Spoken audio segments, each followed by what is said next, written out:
We are here for the show. Ow.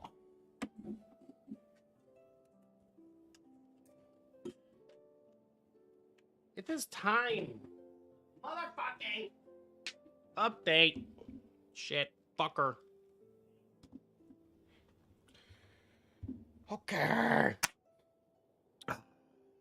What's good, dog? What's up, bitches? Here I got my ramen.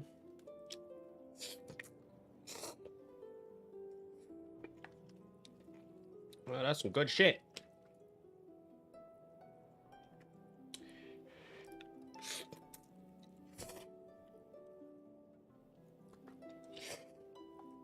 It is update time, bitches. Hello. I'm not. Update time. DAINSLEF and sister coming back. Hopefully, fuck shit. I don't give a shit about Dia. Dia sucks. And I'm gonna show you in a second. Let's do it, shit. Dia fucking sucks.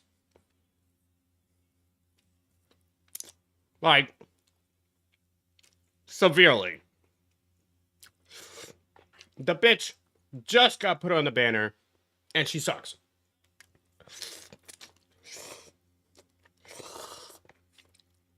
Hey, yo, I did this shit nice.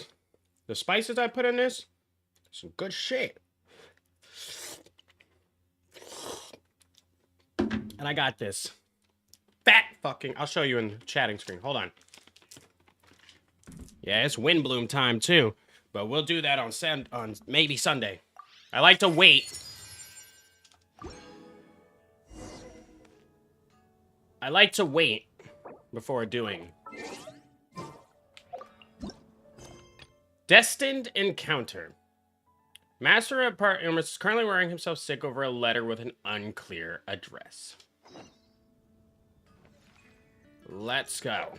It's DAINSLEF time, bitches. This bitch sucks. This world is filled with those who would oppose fate, while the one who understands fate smiles faintly down upon them. If the one who weaves fate may be born here, then let the one who witnesses fate see it all. And we'll do her dumb shit after that. I don't care about Farazan at all. Alright, yeah, it's Carabert time. Let's go. But let me just show you how shit this bitch is. Why is Barbara not on here? She fucking sucks. Like, badly.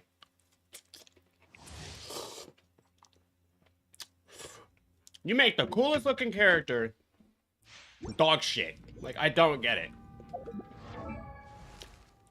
So, she based off HP again? Yeah, well, her, Claymore, obviously. Alright. After character skills hit an opponent, their attack will increase by 20. After character takes damage, their attack will increase by 20. They can be triggered even when off the How the hell can it be... Okay. After the character's skill hits an opponent... Okay, that works for her off-field shit, I guess. After the character takes damage... Okay, well, the second one can't be triggered if you're off the field. When not protected by a shield, the HP will increase by 32. Okay, this Claymore is ass, actually. The second part of that you can't even use if they're off the field. So, okay. Okay, she's based off of HP. I already don't like this. Yep, HP. Up the ass. Alright. The art of Dia's own invention changes its methods. Skill will be unleashed should there be no fiery sanctum field created by Dia herself present at the time.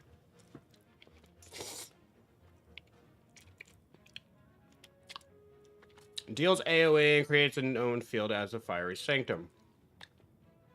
Skill will be unleashed should a fiery sanctum field created by Dia herself already exist.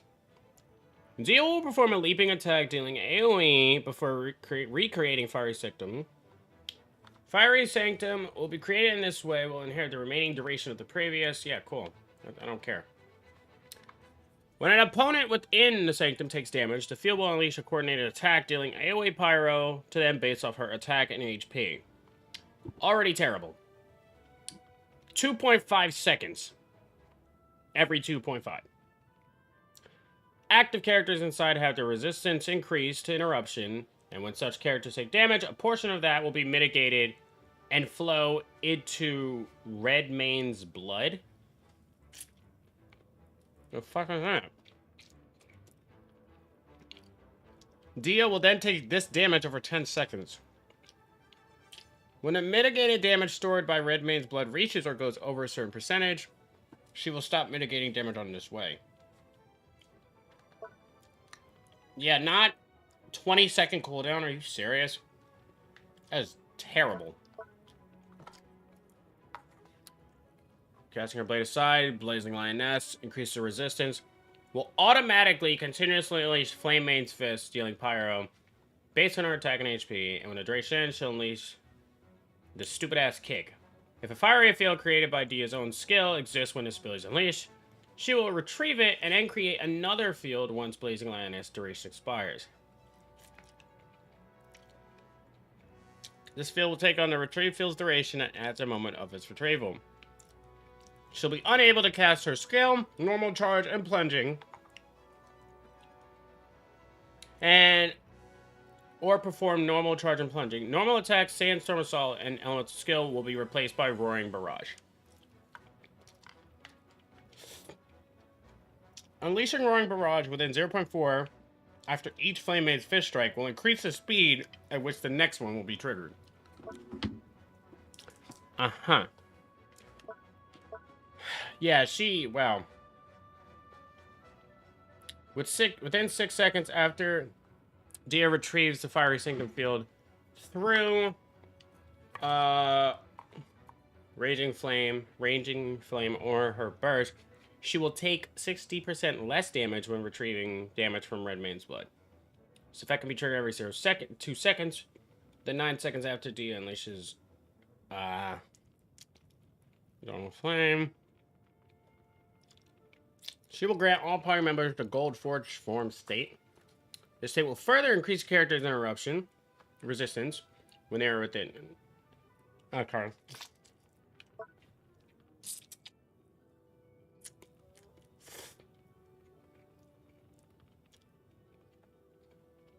When her HP is less than 40, Dia will recover 20% of her HP and will restore 6% of her HP every 2 seconds. What the fuck? What kind of dumbass passive is that? Oh my god. They fucked her up. I didn't think her constellations would matter.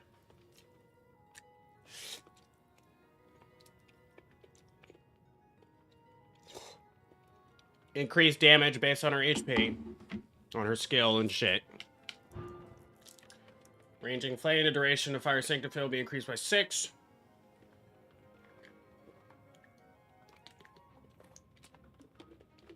Does more damage when they are attacked. Incineration Drive and Flame Mane's. When Flame Mane Fist and Incineration Drive attacks unleashed during lane by hit opponents, they will restore 1.5 energy for Dia and 2.5 of her HP.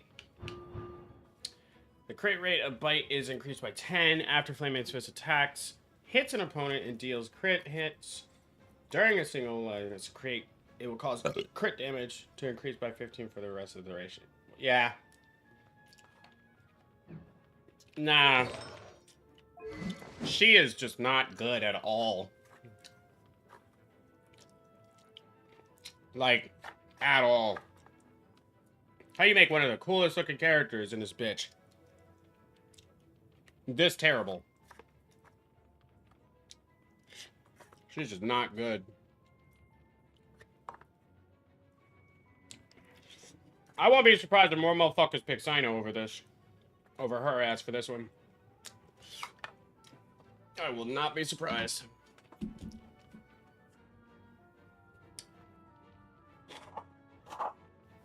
Like, her weapon is shit. And her kit is shit. It's just shit across the board. We mercs have one. Uh-huh.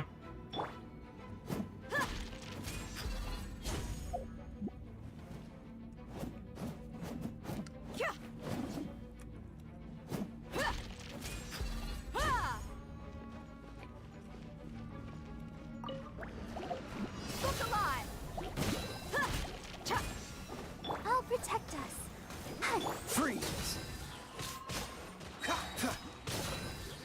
This is what we get for our first AoE Pyro character. It is so bad. Let's get it on. Don't get frostbite. Teamwork is dreamwork. You're dead meat.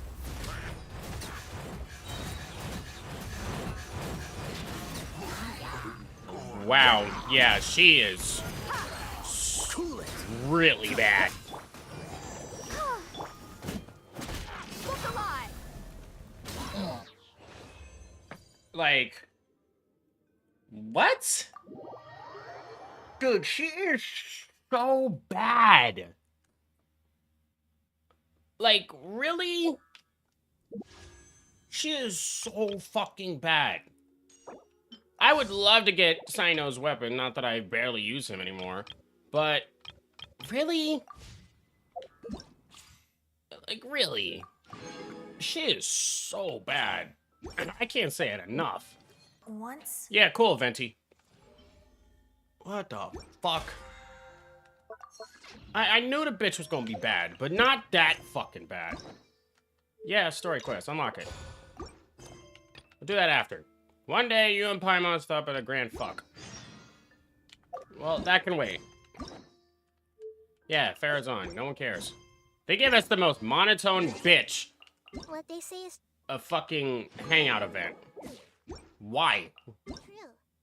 Like, nobody asked for that. I'm gonna tell you that right now. Not a damn soul. You have to see the world. Alright. Alright. So, it is time for the Archon quest, because fuck everything else. Hold on. Add Astra. Yeah, fuck everything else right about now. I'm here for the Archon quest. The only fucking carry of the entire goddamn update. I'm here for it, and let's go do this shit.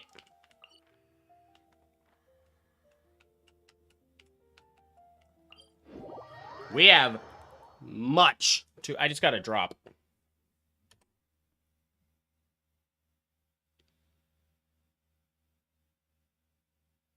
Nice. I just got to drop. I love that they give me drops even though I'm the one streaming. Yep.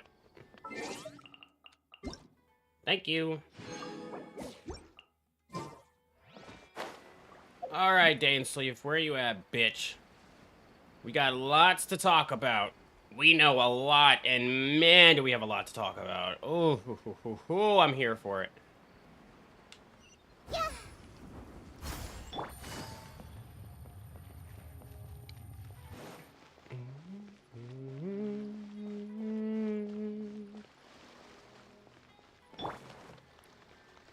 Oh, I'm here for this. Let's go. Let's go.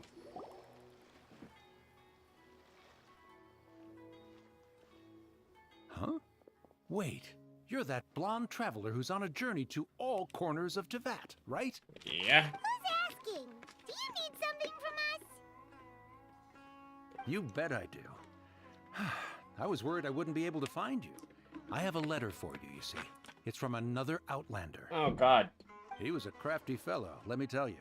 Took advantage of a loophole in our mailing system by opting for guaranteed delivery, then filling in the most obscure mailing address I've ever seen. Well, we are always on the road, so yeah, it's pretty tough to get mail to us unless we happen to go to the post office on a whim.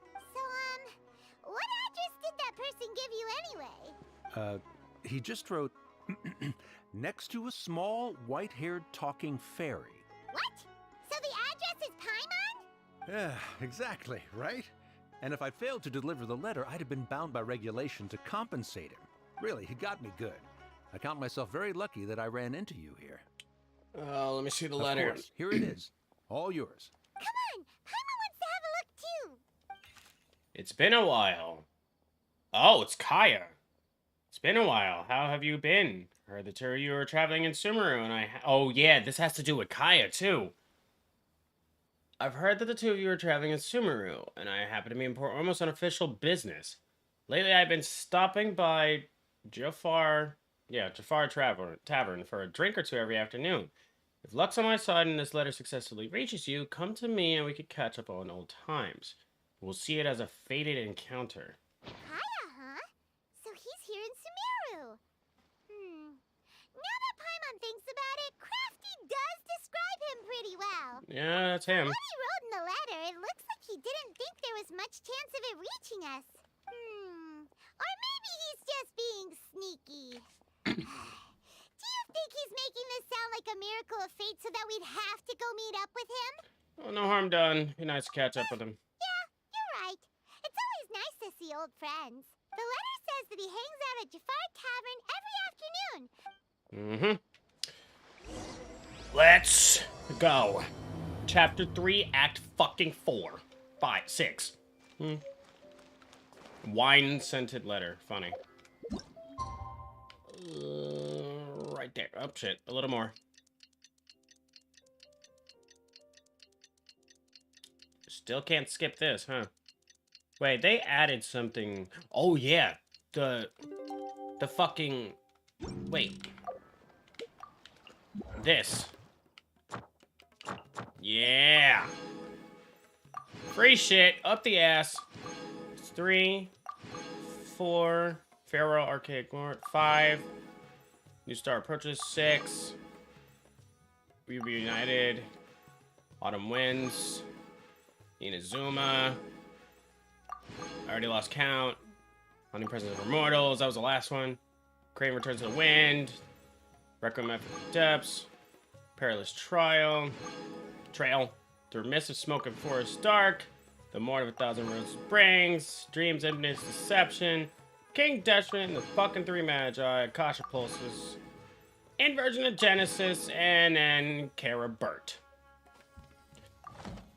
How many was that? 20. I'm all for that, and it's gonna be saved. I'm all for 20 free wishes. Bitch.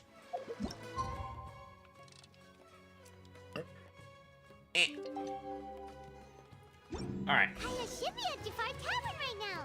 Let's go see him.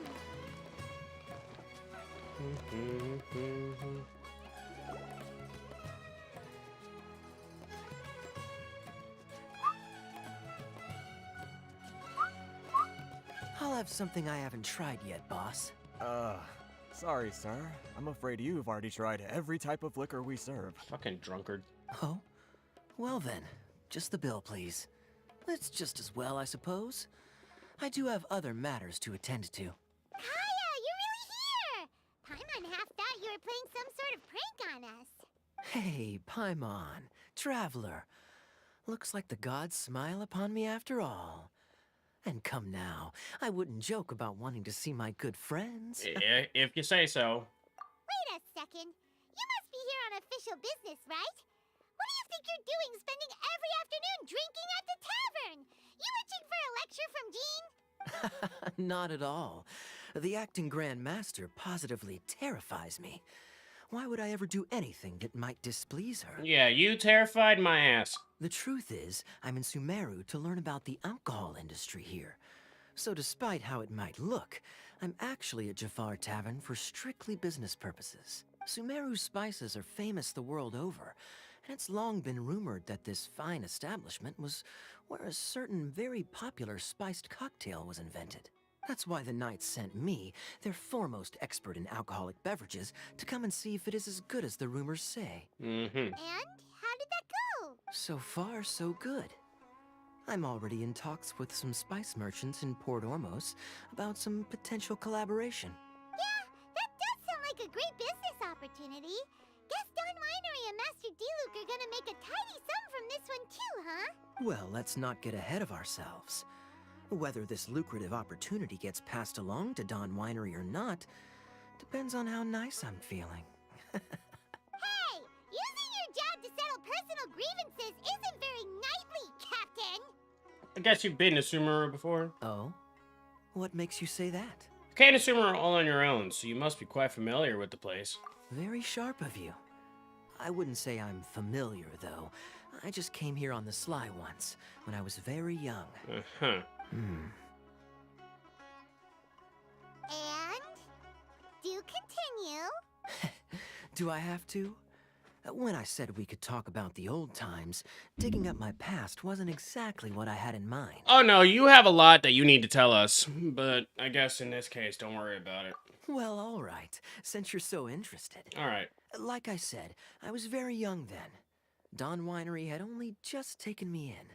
I overheard my adoptive father talk about sending a team of merchants to Sumeru during a business meeting.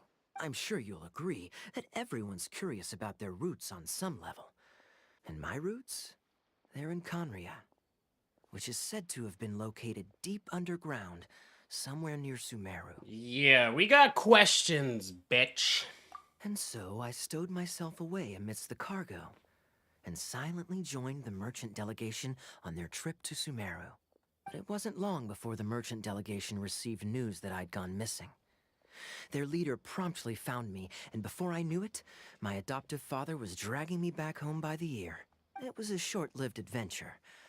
Sorry I don't have a more thrilling story for you. Speaking of Gonria, how much do you know? Honestly, not much. The only reason I knew that Conria was near Sumeru is because I happened to read that in a book when I was young. Oh, hi, Dainsleif. The fuck, man? My life had less and less to do with Conria as I grew up, and so I started caring less as well. I used to believe that I had inherited some sort of duty from my father. But then I began to wonder. Maybe my father left me in the peaceful land of Mondstadt for no other reason than simply to give me a happier life. A happy life sounds good to me, of course, even if it means being cut off from certain things. This is obviously all speculation. Simply put, I'm afraid that I'm not particularly in the know on this topic. These days, my surname, Alberich, is probably Alberich? the only link to Conria that I have left. Alberich. One death afternoon, please, boss. Okay, hi. Oh, this should be good. Tell me, what do you know about the significance of that name, Alberich? Oh, fuck. DAINSLEF? Ah, you've decided to join us. I was wondering how long you planned on listening in.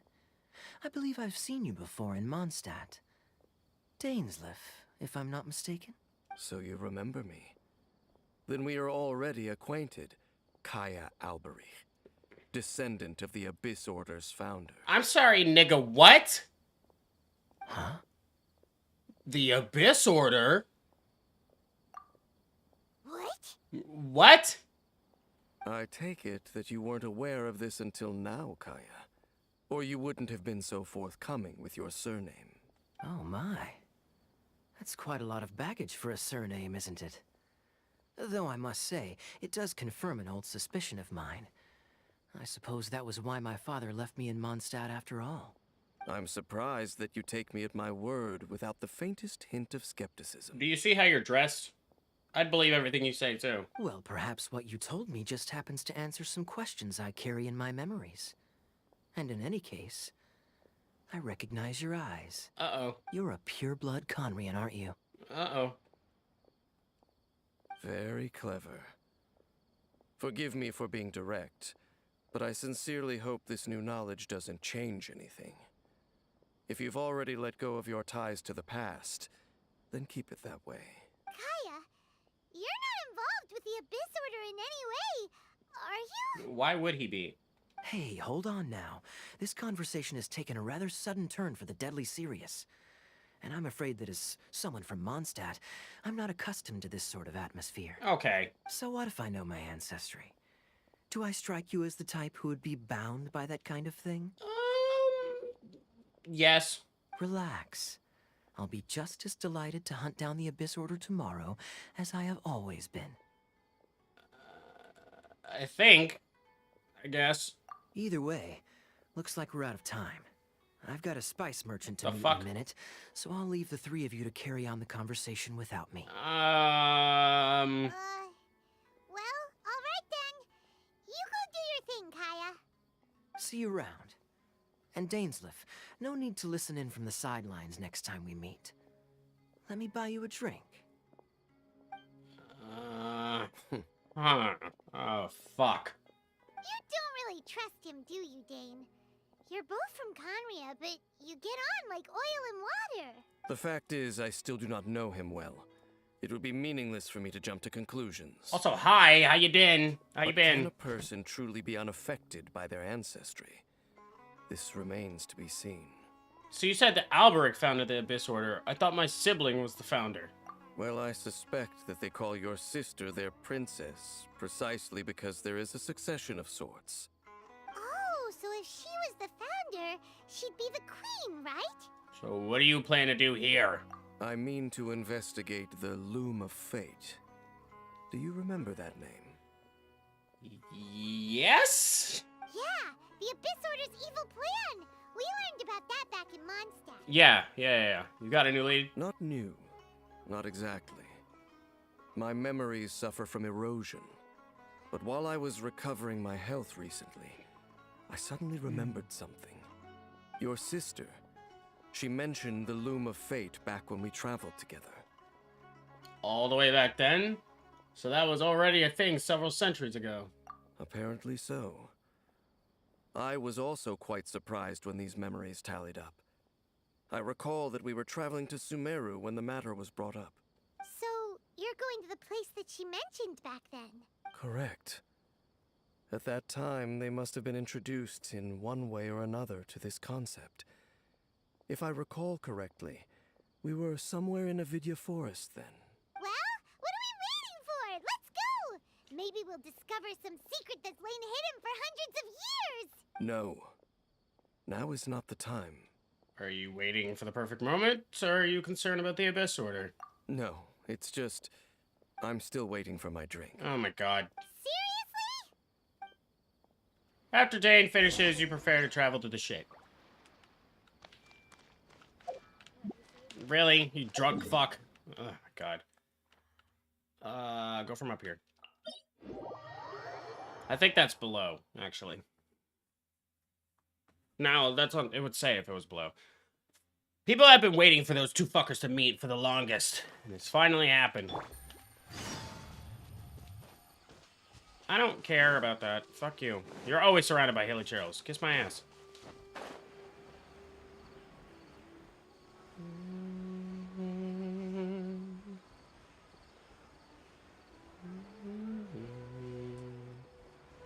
Why is there a fucking shit in the damn... There's a boar in the ground. Sumpterbees.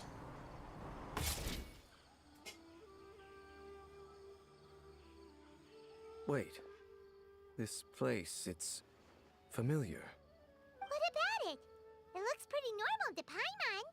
Was it like this hundreds of years ago, too? Yes. The forest has barely changed from how I remember it. There is very little human activity here after all. Let's search the area and see what we can find. Is this a field? It must belong to whoever owns that house over there. But it looks like it's been abandoned for a long time. You could be forgiven for thinking nothing was ever grown here. Or, wait, maybe nothing ever was grown here. It's an extinguished bonfire. Forest rangers, perhaps? Looks like it's been ages since it was last lit. And clearly they put it out carefully to prevent a forest fire. Nothing else stands out in this area. All that's left is that building. Come on. Wait, we're just gonna go barging in? What if someone's home? Unlikely. There are no signs of life in this area. We should be able to enter without incident. If you say so. Well, you lead the way then, Dane.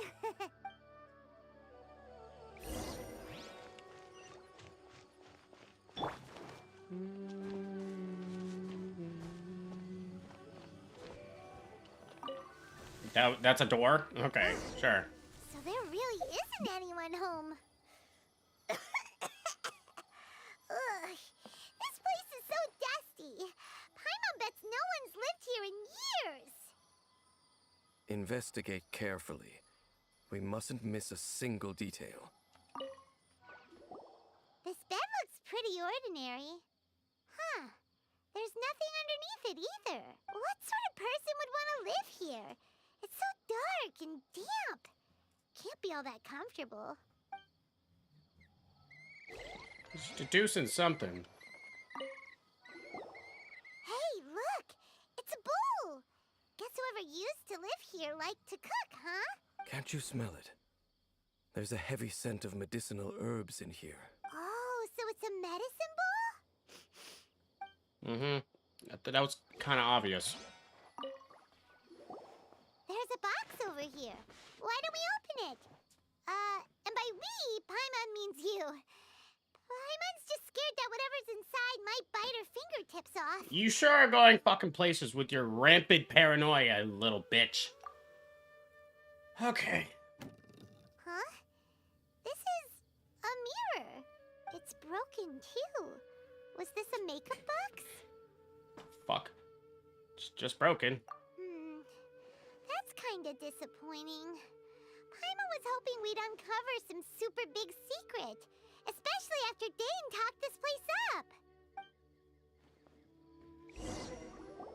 Doesn't look like there's anything else worth her attention here. You sure we're in the right place, Dane? My memories are quite foggy, but my subconscious and instincts both assert that something once happened here. But we'll exhaust ourselves if we search aimlessly. I hear noises outside. Let's go and check. Noises? Is it? It's not much. Just some minor adversaries. Sorry? Okay. Monsters? Wow, Dane's ears are sharp, just like his nose. He's a perfectly good case for a 500-year-old. Although for someone who's as full of surprises as Dane, it's hardly a big deal. Anyway, let's beat up these monsters!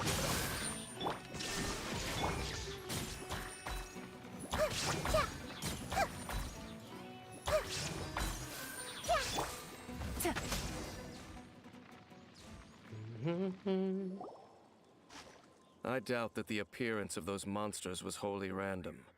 There must be something nearby that attracted them. A ley line anomaly, perhaps. But it seems to be more than that. Okay. I'll go slightly further out to investigate any issues with the nearby ley lines. I might be a while. You should wait for me here. What? You're going alone?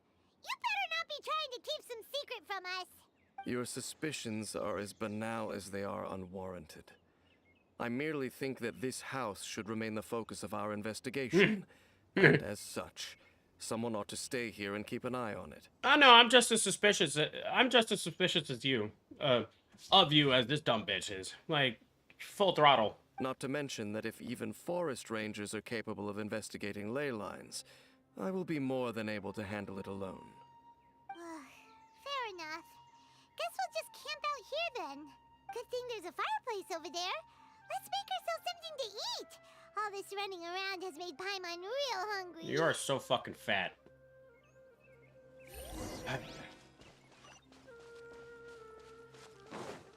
Okay.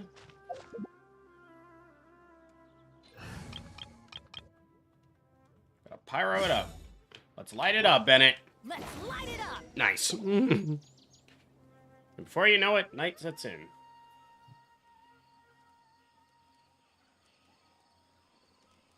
Your cooking is as good as ever.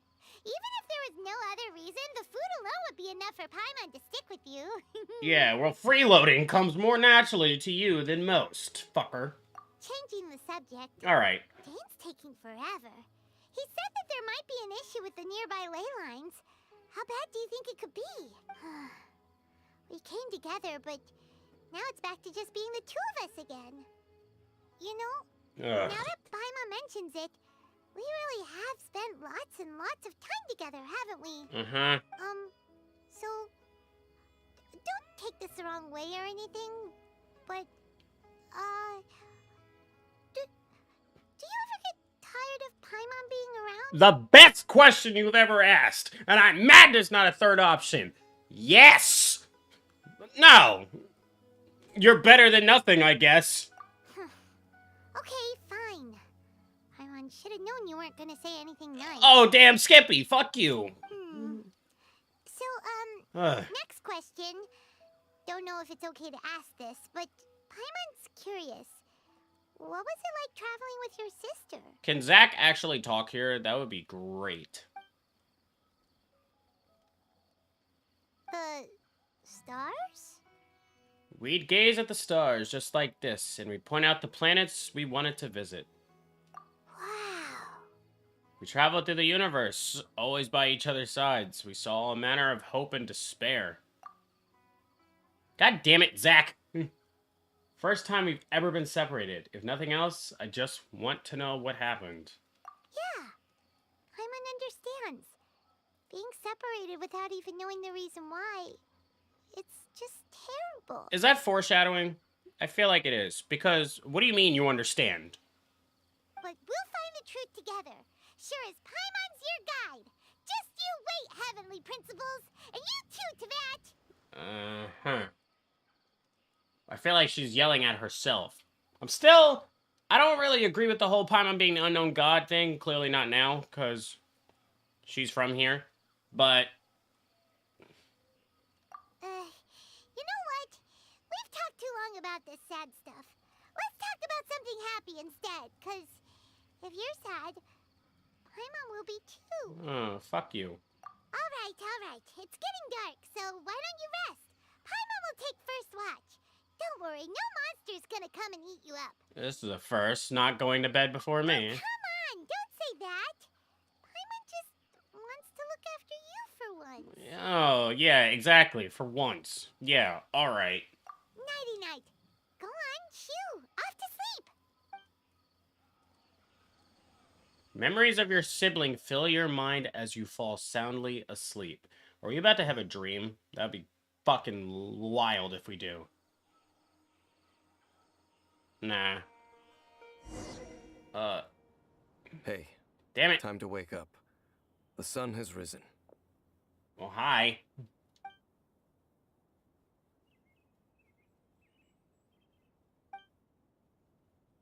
What a deep sleeper. You do know that we need to... Tear stains. You dreamed of your sibling last night, didn't you? All right. Rest here a bit longer then. I'll head into the forest to investigate.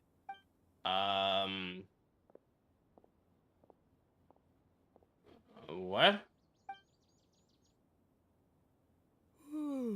I love that he actually yawned. Thank you, Zach. How did I sleep till morning? Why didn't Paimon wake me up to switch shift?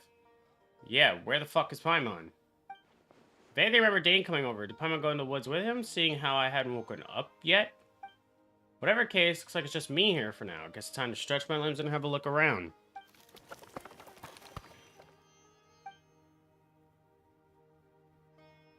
This isn't time for hide and seek. Should go inside and check. Uh-oh. Star crossed... I can't change my party. Son of a fuck. Special story. God damn it. Whatever. In case I get into a fight, which I feel like I'm about to. Put, Oh, they changed the layout of some stuff.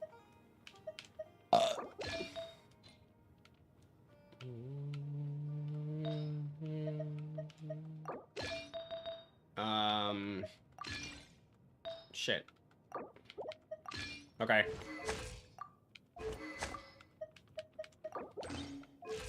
Alright. Just in case. Wait. Oh, no. Yeah, just in case I get into a fight, which I feel like I'm about to.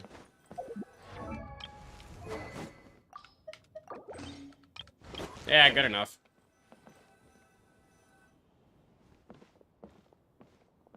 Halt! What do you think you're doing? Who the fuck? This place is not whatever you think it is. Nor should you be poking your nose into my business. Begone! Who the fuck do you think you are? Your travel companion. You mean the one that was keeping watch by your side last night? Two things. What's up with his eyes? Three things. What's up with his eyes? What's up with his outfit? And I didn't like that laugh. Your companion departed for the forest early this morning. That much I saw with my own eyes. I could trust this person's word. So you mean to say that you were nearby last night? What business is that of yours, hmm? All you need to know is that I claimed this place first, and what I do here is none of your concern. Do I make myself quite clear? Leave. Bitch, I will stab you.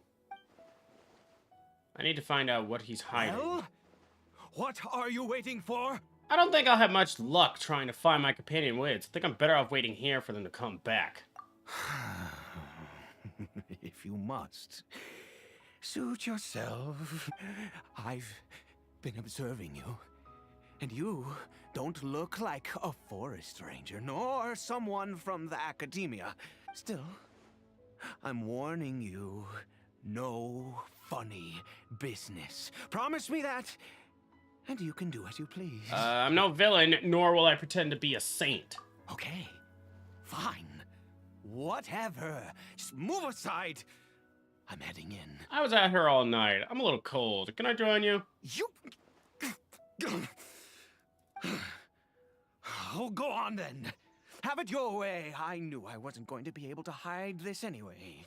Just come in. But no overreacting to anything you see in here, okay? You understand me? Relax. I've been around. It takes a lot to faze me. Come on then. Oh shit, there's a hilly turtle. What is he doing?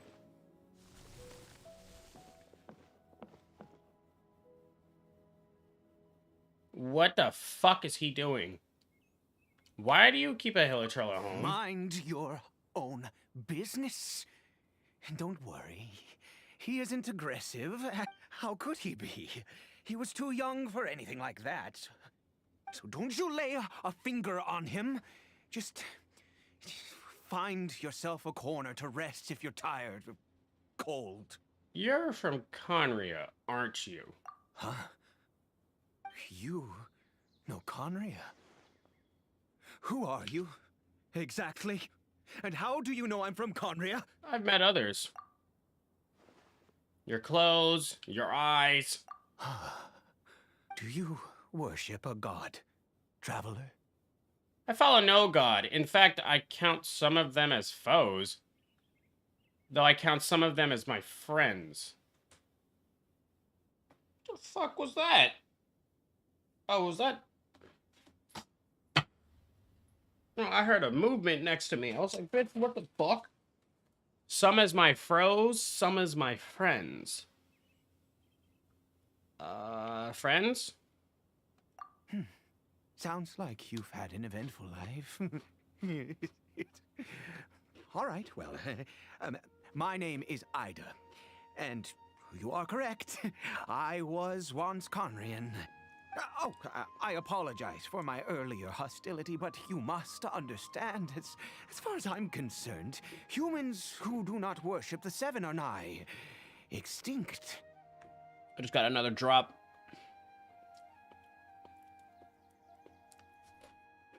And all who place faith in the gods are my enemies. Sounds a little too black and white.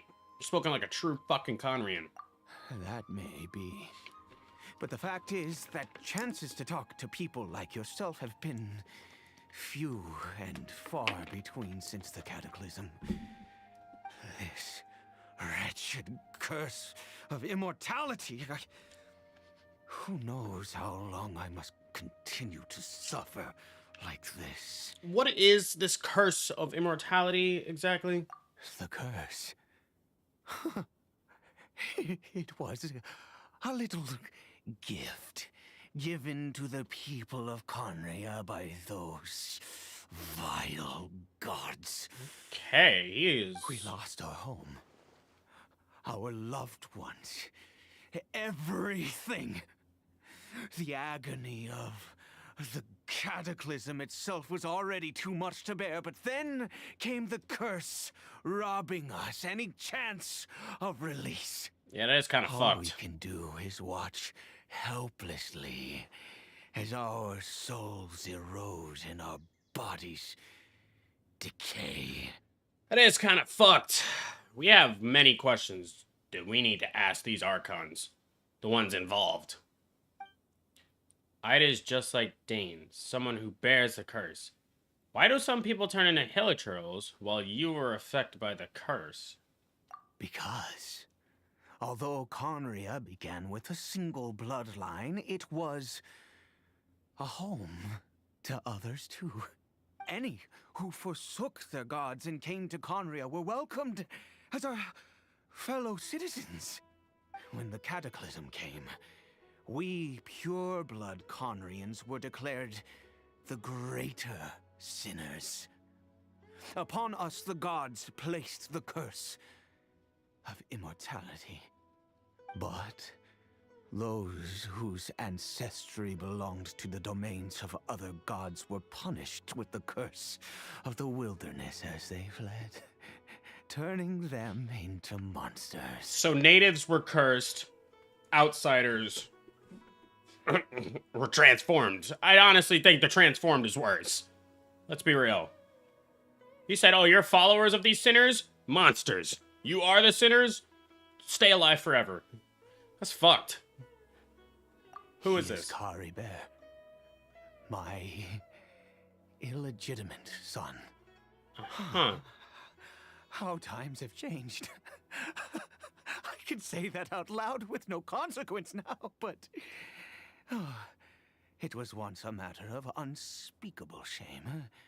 I was a noble of Conria. I resented the life that my family had arranged for me. They need more models. I swear to God. I swear to God, man. Come Fontaine, we need more models. Then, one day, I met a beautiful woman amongst the people. Her roots were in Mondstadt, but that mattered not to me. It was love at first sight. You mind telling me the name? Kari Bear faced great hardship from the very moment of his birth. All due to my selfish desires. Illegitimate. I was never able to be there by his side for any of it. Illegitimate son, meaning not blood son. That's why he was turned into a well. After all that, he turned into a hilichurl right before my very eyes. I always owed him much, and now at least I can finally be close to him. And what happened to his mother? She was. We were separated. I do not wish to dwell on it. Jesus Christ, man. What did these Archons do? I'm starting to not like them now, man.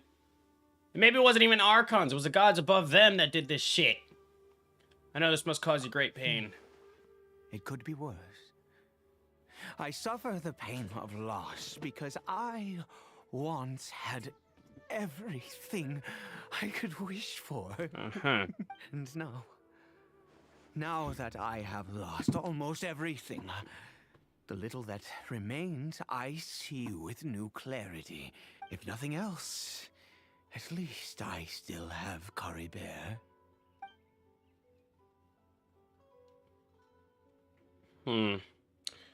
What do you plan to do around here?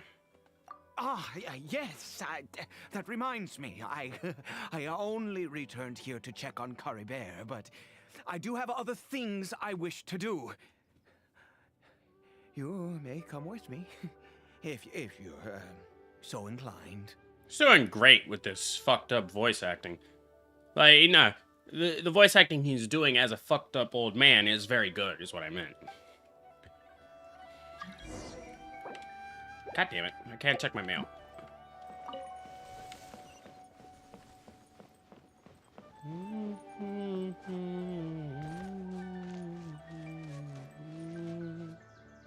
Over here. Crafting bench? I'm sure you're wondering why I brought Caribert here to Sumeru. Well, it's because he needs a medicine that can only be made here. One which will help him to recover his clarity of mind? When we were in the chasm, Dane said that the curse could not be undone. Is recovery really possible?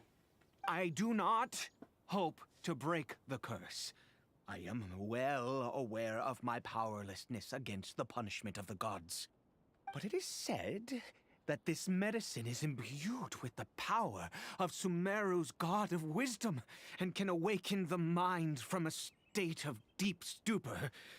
It has been used in the past to treat cases of mania.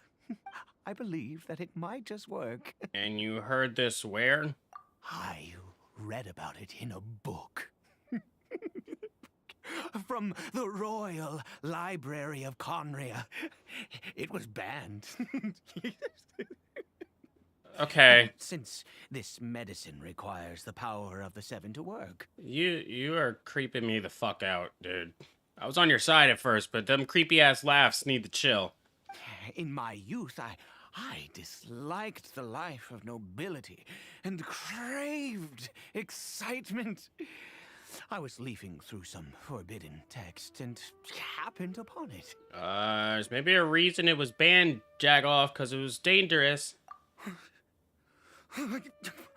What other choice do I have?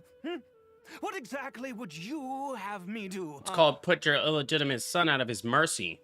Out of his misery. The gods have already punished us. What does one more sin matter now? Okay. It's called don't add more to the pot, dumbass. Dumbass. Don't get too worked up. I understand no matter what you have to try. Never No mind. matter what, you have to try. As long as you understand. I'm sorry. I struggle to take control of my mood sometimes. Perhaps a consequence of having lived too long. As it happens, I am in dire need of some help to make this medicine. My hands don't have the dexterity they once did. I fear they may be decaying from within.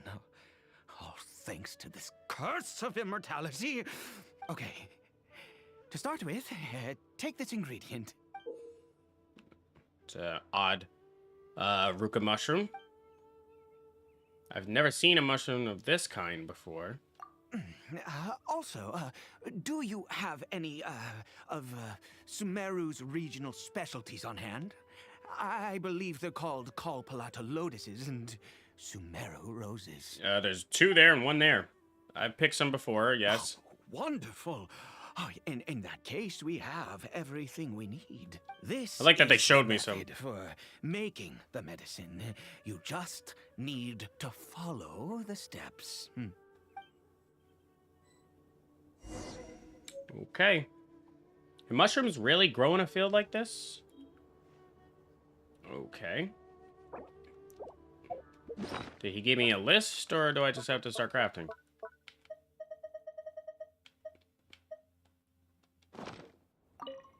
Earth and water, fire, and fucking shit, bitch, fuck. Nameless taboo medicine of the royal court. Might as well make it with ether. Why the fuck not? The smell of this strings your nose and will not easily fade. According to the records, this medicine requires the power of the god of wisdom to awaken the addled mind. Perhaps it might be able to resist the curse.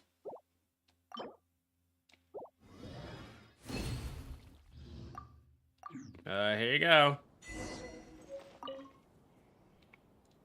Is it done? Oh, splendid. Let me see.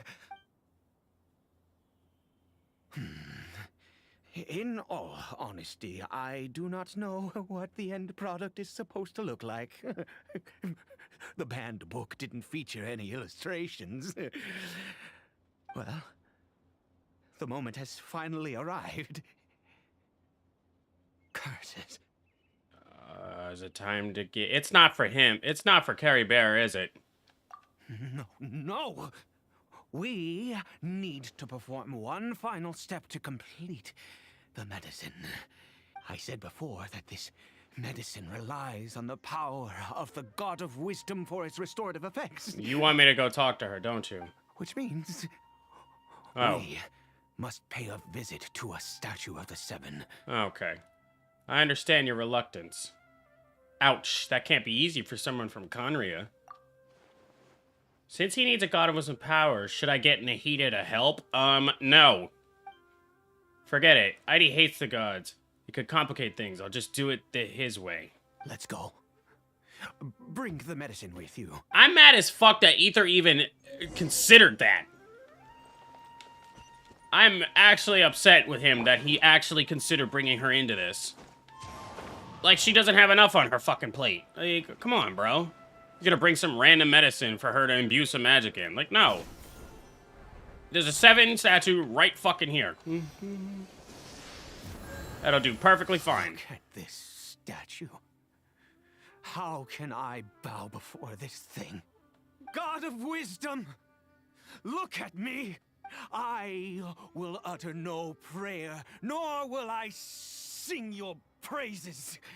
You and your kind destroyed my home, wrought unfathomable suffering on my compatriots, yet here I stand before you. You cannot mock me more than fate itself already has. God of Wisdom, I seek not to disavow myself of the sinful blood that flows through my veins. I wish only to beseech you to have pity upon a young and unfortunate soul, my son, Caribert.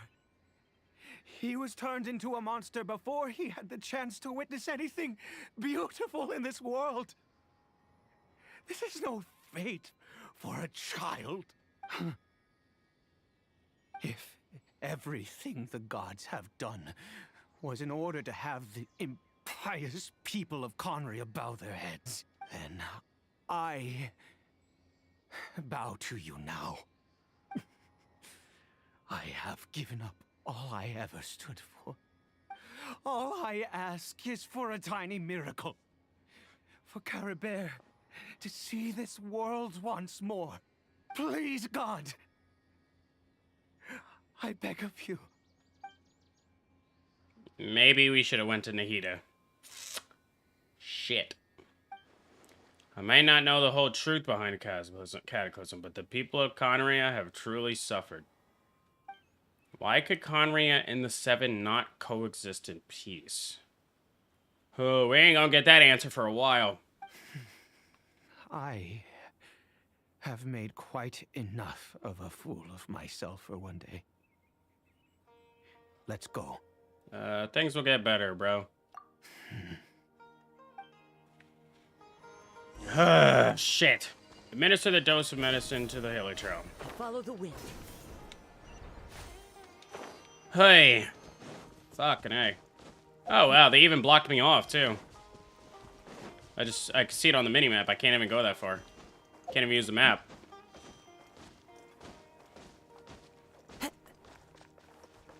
This would make more sense if I was using Ether right now, but it doesn't really matter. I thought I was getting into a fight, but I guess not. Caribert?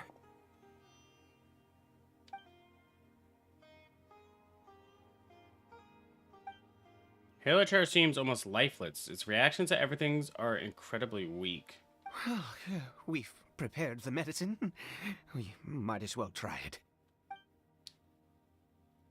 I'd feeds the newly made medicine to the Hilichar. Caribert, it's me. It's your father. Caribert. Anything? Caribert, please say something. I'm sorry I couldn't be at your side when you were born.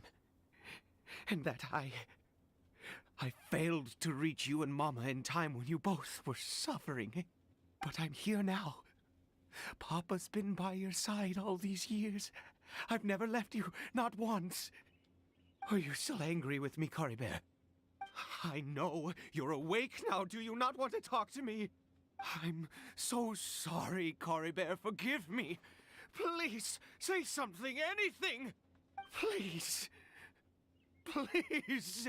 My boy. It didn't work, man. You just gotta... Nah. Oh, gods above! What more do you want from me? You took everything from here, and I still bowed to you. I'd give you my very life if only you cared to take it. But you won't even let me die. I knew it. I should never have trusted anything that had to do with the gods. I was just deluding myself. The gods of this world have never stood with humanity, not even for a moment. There might be other reasons it didn't work. Other reasons? What do you mean? Such as, who knows, perhaps the dosage was too low, or maybe it takes a full course of the treatment. Huh. You really think so? You have to exhaust all options, unless you are really ready to give up on Kari Bear. Give up? No, never. And yes, you're right. I cannot let myself wallow in despair. Even if I must stay here with him for 50 years, 100. What difference does it make? I do not lack for time. That's the spirit, I guess. Your body's gonna decay before you fucking never die. To have infinite time, yet no hope, can only be called torture. Let's go. We'll make another dose. The most crucial ingredient in this medicine is the unusual mushroom, which makes things complicated, but not impossible. And where did you get those? I grow them in that field. How? The details don't matter, right? Curb your curiosity and just do as I instruct. If you truly wish to help me, that is how you can do it. Sorry, there's music blaring outside. Fine, I guess. There is a waterfall near the statue I prayed at. I need you to collect some water from there around 2 in the afternoon. I'll be here watching Kari Bear. Once you're back, I will make some fertilizer for the mushrooms. Okay. Good.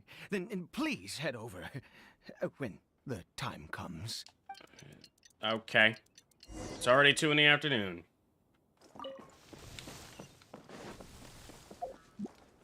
Yo, where the fuck is Paimon and Dainsleif? And why do I feel like this is all still a dream? Like, what is going on? It's been 2 hours plus, and these bitches are nowhere to be found. They're nowhere to be seen. What the fuck you want to call it?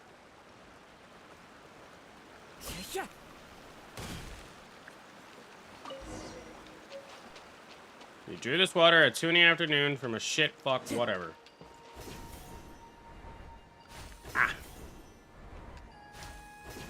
I'm gonna miss those so much. Those are so fun to use. I kind of really fucking hope that Fontaine has their own version of those. Because Inazuma has those too, so they started all those. But you needed the Grana to use them. Not in this one. I hope they keep those. You're back. Kari Bear's condition is stable. Yeah, I didn't think anything changed. By which I mean he still isn't responding. Exactly. Anyway, give me the water.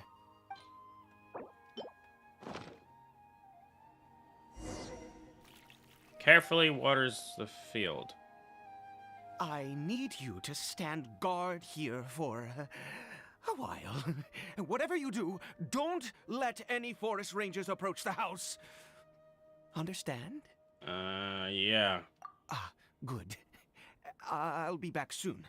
The fertilizer won't take but a moment to make. That makes me think a forest ranger's gonna come through. After a while... Yep, saw that coming. They're coming for this field. Does watering the field attract monsters? Better fend them off. Son of a fuck. Into the wind.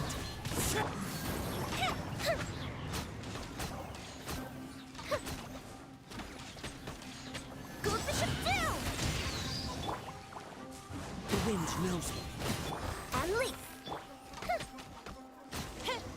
Bitch. I'm very glad I put that stuff on her. What happened? Was it monsters? Yeah.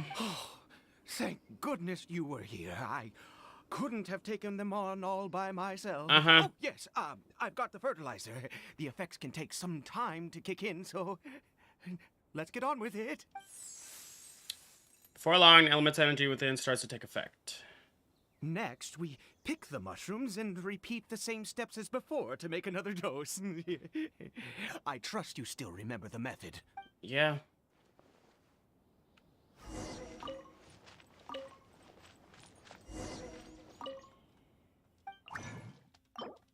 Luckily, I have enough Calipolados.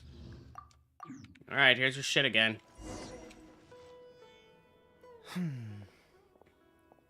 Hey, you mind stop daydreaming? Oh, sorry. I just, after resting in this field for a while, my thoughts began to wander. I have been so very wary for many years. If only I could fall asleep here in this field and never wake up again. Okay. Though the curse denies you even this, you still have Curry Bear. I do indeed. That's why it was just a fleeting thought. Yeah, sure. Thank you for your help once again. And now, for the final step. Honestly, I'm kind of down for asking Nahida at this point. Because clearly it didn't work. I don't think yelling at a statue, depicting a god that you don't like, is gonna do anything. We're here. Let's begin. Then again, yelling at a god in front of their face is not gonna make it any better either. It's gonna make it worse. Wait a moment. Hey, what was that? Cory Bear? No, that was a normal one. Oh no, he must have left while we were too busy preparing the medicine to notice. Come on, we have to catch up with him. He didn't have the wristband on him. Oh god.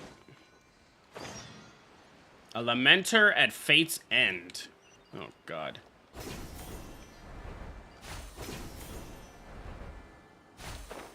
Oh, he's going towards the chasm.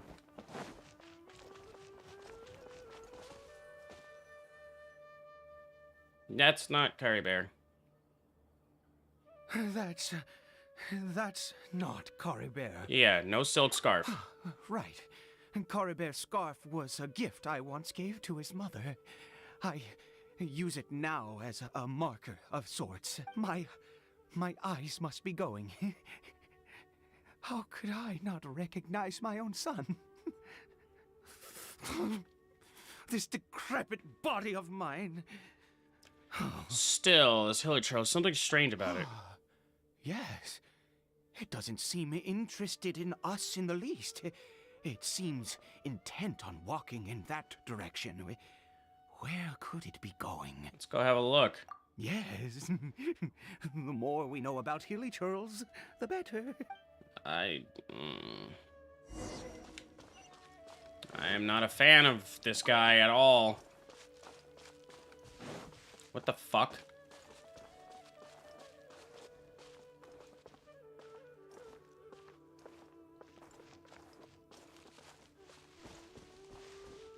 Did it go in here?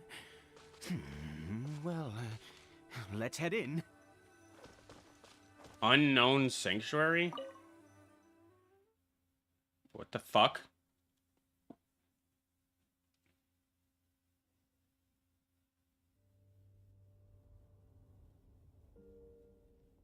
Yeah, we're in the chasm.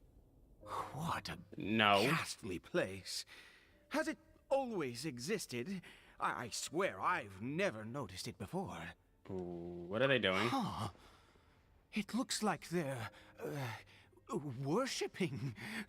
Sometimes walking, sometimes kneeling in worship, and it appears to be in earnest. This is Enkonomiya music. I've never seen anything like this in all my life.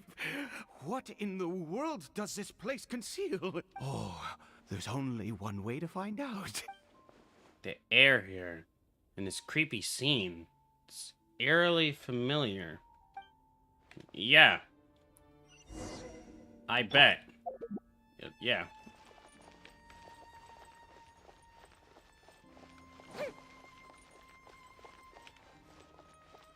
It's Enkanomiya music. Where the fuck are we? Let them walk. Just follow behind. They're not worried about me. The fuck?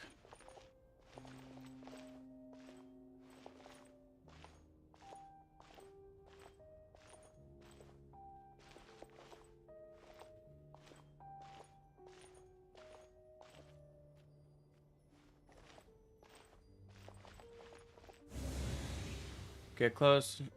Okay. Oh, I can set up my party. Thank you. Thank you. That makes me think some bullshit's about to happen. Thank you. I appreciate that. Who the fuck? Beautiful. Beautiful.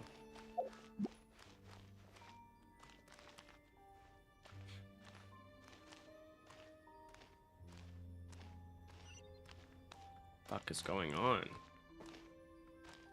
We'll walk around them. Just let them go on with their day. Yeah, they're not... What the fuck?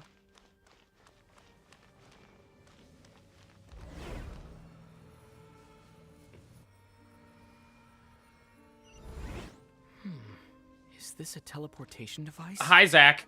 What energy is powering it? Hi, Zach. Another one? Oh, God. Some bullshit's about to happen. That's why I got a Door of Resurrection. What the fuck is going on?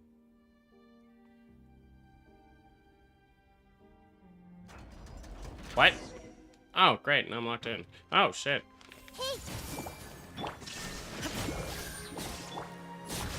Jesus Christ, get fucked.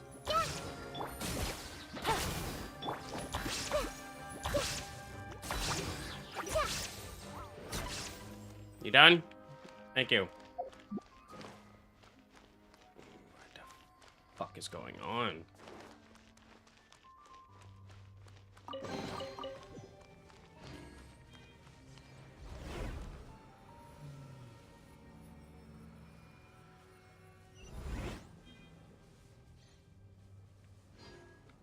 Okay.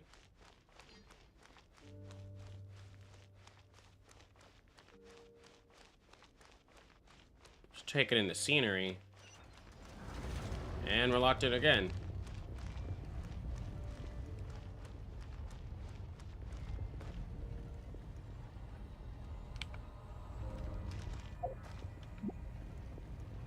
What the fuck?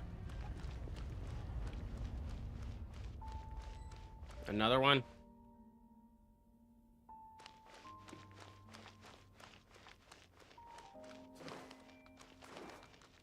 What the hell? Illusion shot. Gotcha.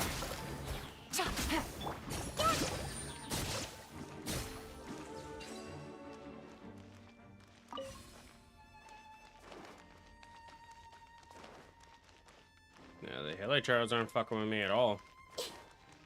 They are just in reverence right now.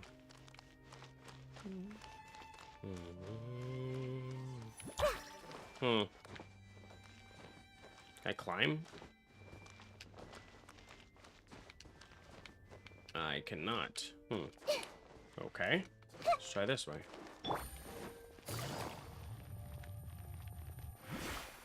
What the fuck? Take it easy.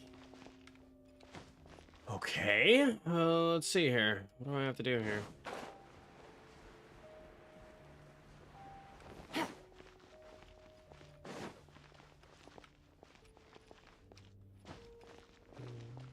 It's a portal. It is a portal. So we have to go in here first.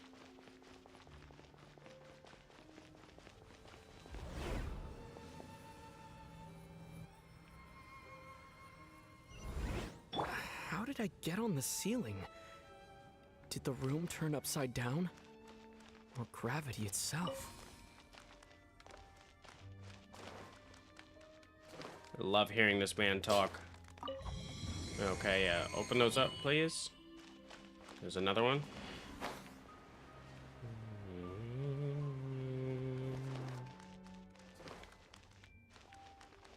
No. Making sure I'm not missing nothing. No.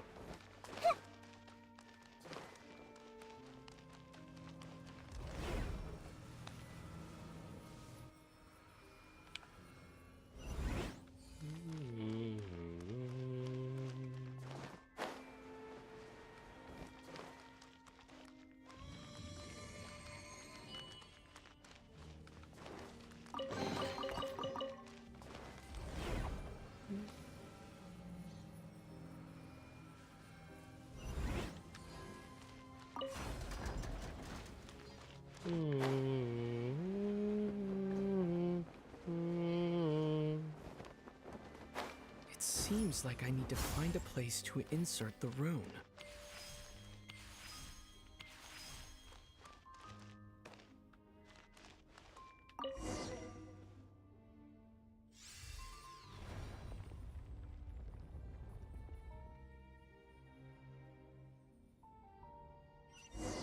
How the hell is he jumping down this? Where the fuck are we?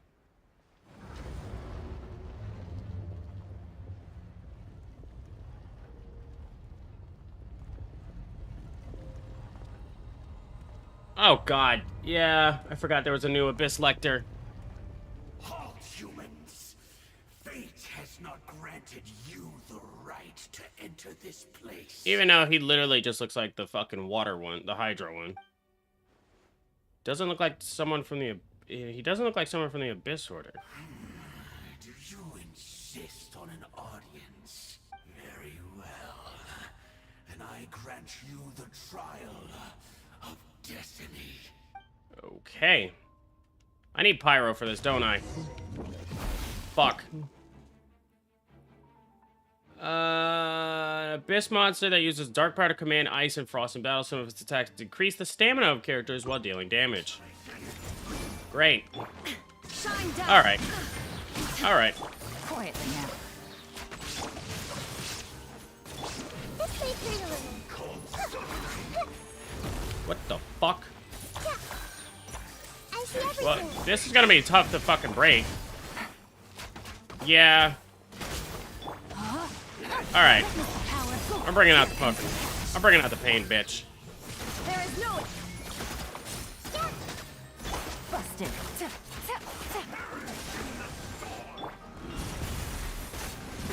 Fuck. Insolent. Shine down. Commit it to memory. Alright. Because I'm not really hitting him. Fucking... Take it easy. Alright. Illusion shattered. Fuck this. Torn to oblivion.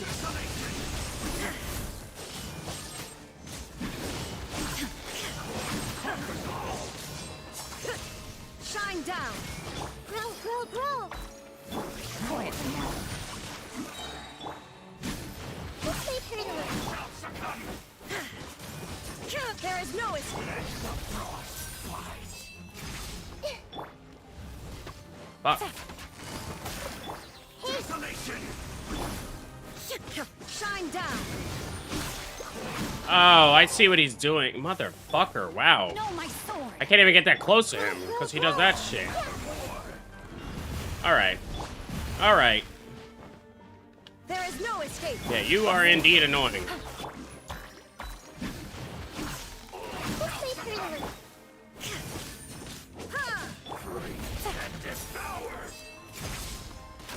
Bitch. Fuck. Who was that? He was... That's what I get for changing my team. I've seen similar characters before. He was a perfect being. I'm in awe. I'm sorry? He had the most wondrous aura, a perilous yet beautiful power. Oh, truly mesmerizing. And yet, you were able to defeat him. Oh, your strength is greater than I had imagined. I just have lots of combat experience. Let's continue on. I find myself growing more curious by the second and more excited. Okay. That sucked. Note to self, bring Pyro, which I assumed the second I saw him. I was like, son of a fuck. Hey, that's what I get for changing my team.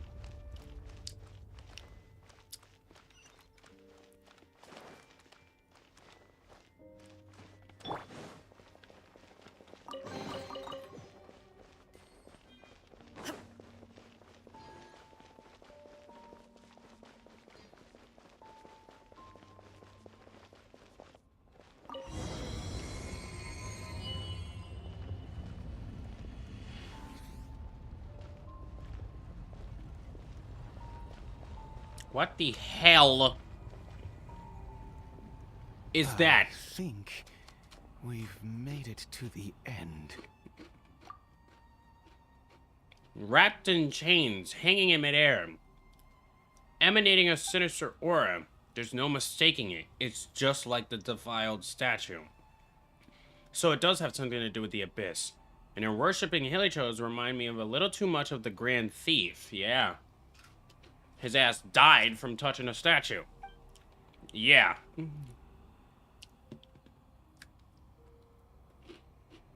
This place is bad news. We gotta go.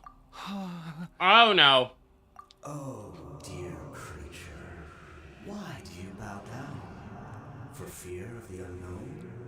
Or for power that you covet? It must be coming from my head. Can't Aid hear it? Oh, dear creature. Why do you bow down? For I am no god. I am but a sinner. What? A sinner? You are like a flower, born in sin, yet pure, spotless. I know your fate well. You need no longer hold back your resentment, nor accept the countless lies. Go forth, become a transcendent one. Rise beyond the fate bestowed upon you. And I shall shed a tear at the end of time, as I gaze back upon your life.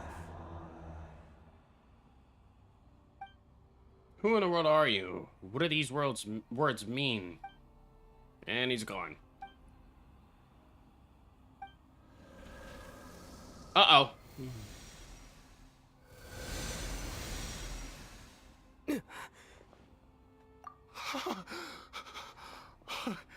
What just happened? When I saw that thing, my heart was instantly at peace. I was overcome by a sense of awe or joy, perhaps. Are you okay?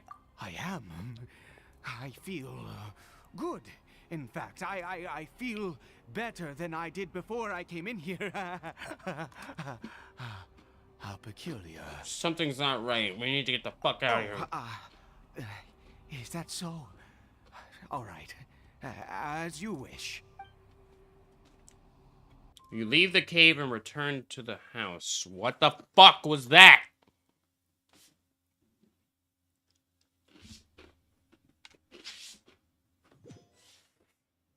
What was that?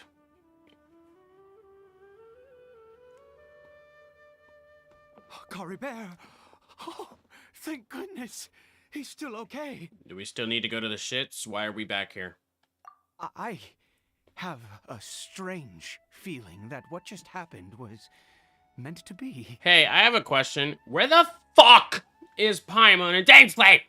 For this to happen, right at the moment when I was dreading worshipping at a statue of the Seven, it's as if fate was calling to me.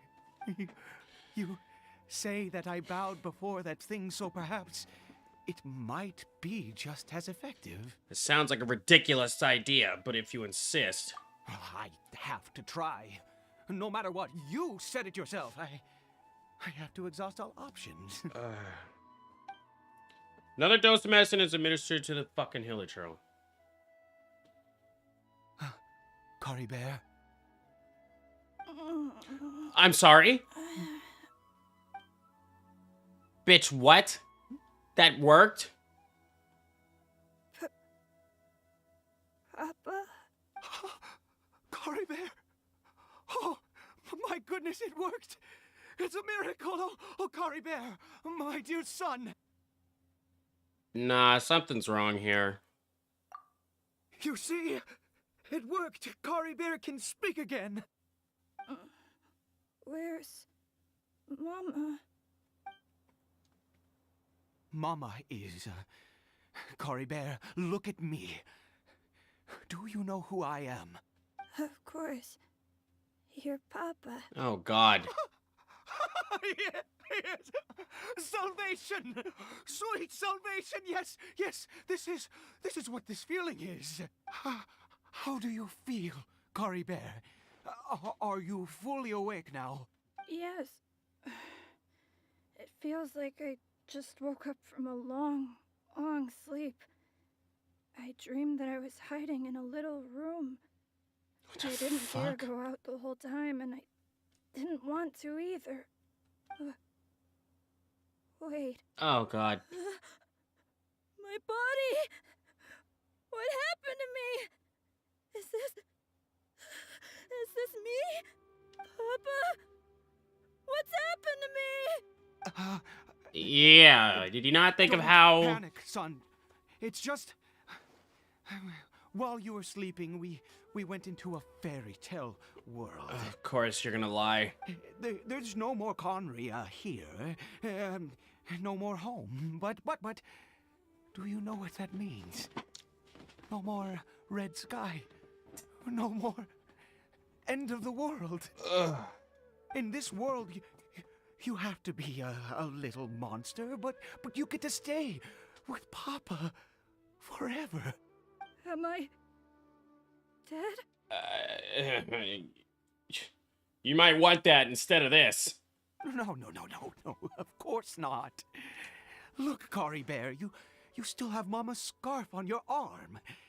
That means she's watching over you, protecting you. So how could you be dead? Oh, Lord. Really? If you don't put this boy out of his misery. Yes, really. You've only just woken up, and this must all be very confusing for you. Just rest here for now. Things will get better. Oh, and you have to promise me something. Never take off your mask. Huh. Okay.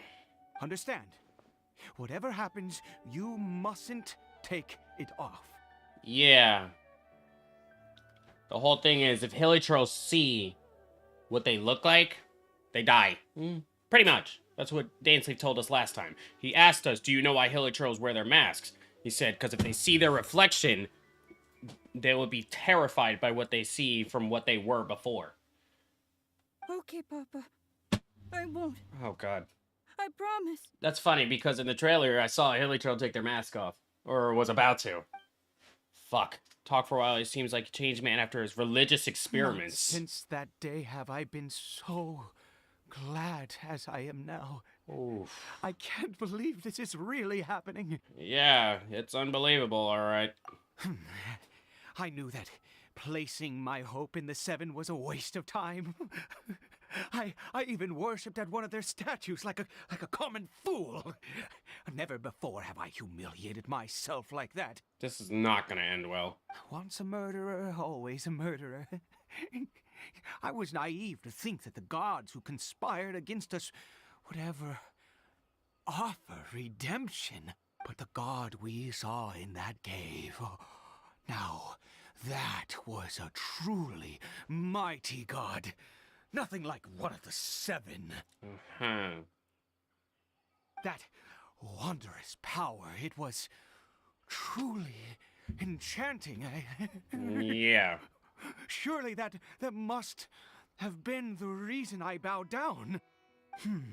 Now then, after one besieges a god, and the god responds by answering their prayers, should they, do something to show their devotion? Piety is hardly my area of expertise. But surely I should honor the god that has honored my wishes. That was not a god, that was a sinner. A sinner?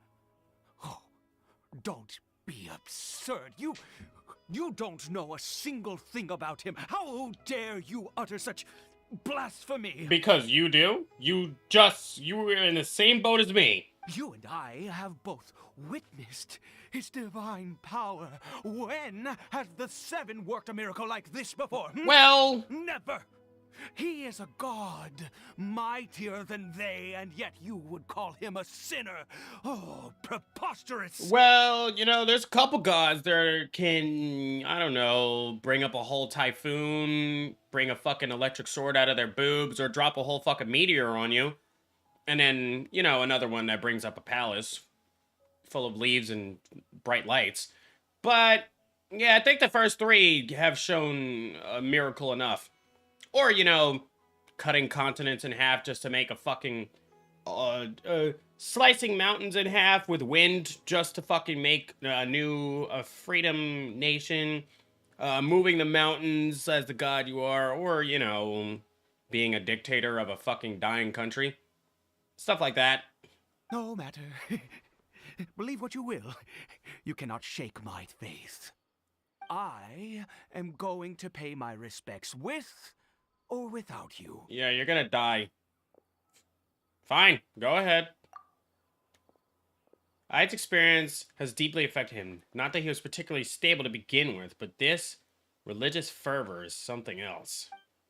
Guess I better catch up with him anyway. There are monsters everywhere. I can't stand by and let him fall into their hands. Ether... Oh, God. Why are we going... Okay. And we're really going back there. Enter the cavern again. God damn, this is going on for a while.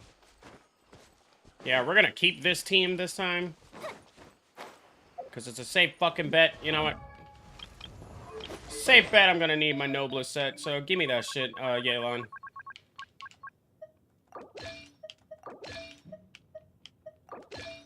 I gotta get used to their new layout. You ever hear changing shit? Alright. Something tells me that we're gonna be... Oh, shit. We're gonna be right back up in the weeds in this fucking place. Ah, they're playing the Ruka song.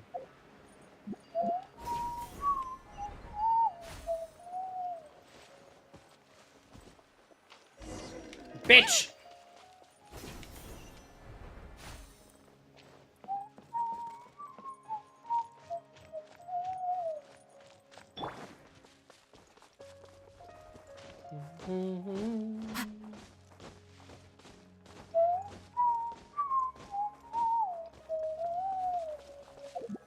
He is not wearing the right sword. Nah, yeah, he is. Alright. Let's do it. Do I have to go through the whole fucking thing again? Yeah. Son of a bitch.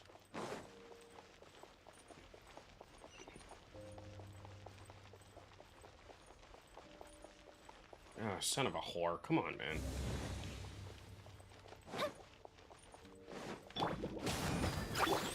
One with nature. Unleash! Fire hazard!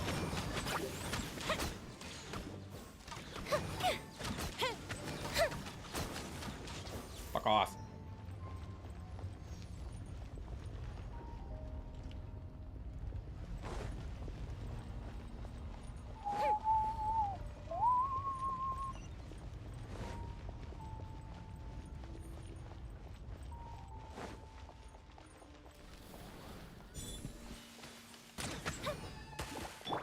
The wind knows me.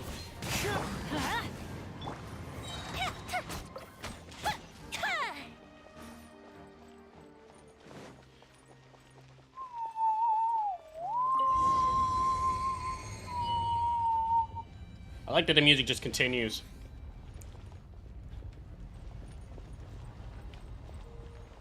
Oh, okay. All of those were portals, so I could just walk here now. Okay, that makes sense. And it's not there now. Oh, impossible! What happened? It's gone. The Hilichurl worshippers have disappeared too? Was it all an illusion? Seems unlikely. We couldn't have both seen the exact same illusion. That's true. Yes, it can't have been an illusion. I still feel that awesome and Awesome power flowing through my mind and body. It was neither illusion nor coincidence, and certainly no dream. It was a wonder. Yes, a divine wonder. I wonder how this sounds in Japanese. Let's go, traveler. There is surely a reason for its disappearance, and I do believe that someday in the future, we shall see it again. You're turning into a zealot. Let's just get back. Could he really have been a sinner and not a god? You take Aid, who seems to be in a trance, back to the small house. Why do I feel like Carrie Bear's not going to be there?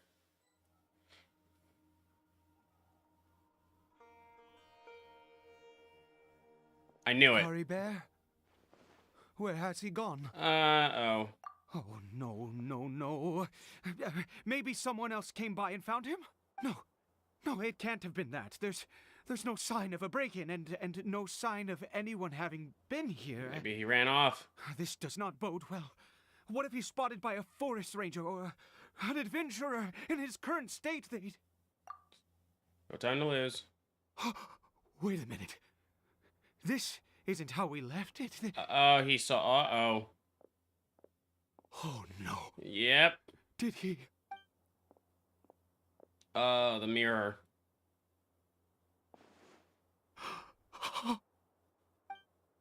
Oh, no. The mirror, it's broken. It already was broken. Hasn't the mirror been broken this whole time? Wait, are we? Wait. Did we go back in time? What does the broken mirror mean? He must have taken his mask off and seen what he looks like beneath it. Are we ever gonna see what a Hilichurl face looks like? If he'd just done as he was told. We have to find him. Oh, God. I think we're back in time. We have to be, because that mirror was broken when we got here. That would explain why nobody's... That would explain why we can't find DAINSLEF and Paimon. It's his scarf. He dropped it. Oh, that's just great. Looks like we're going the right way. Come on.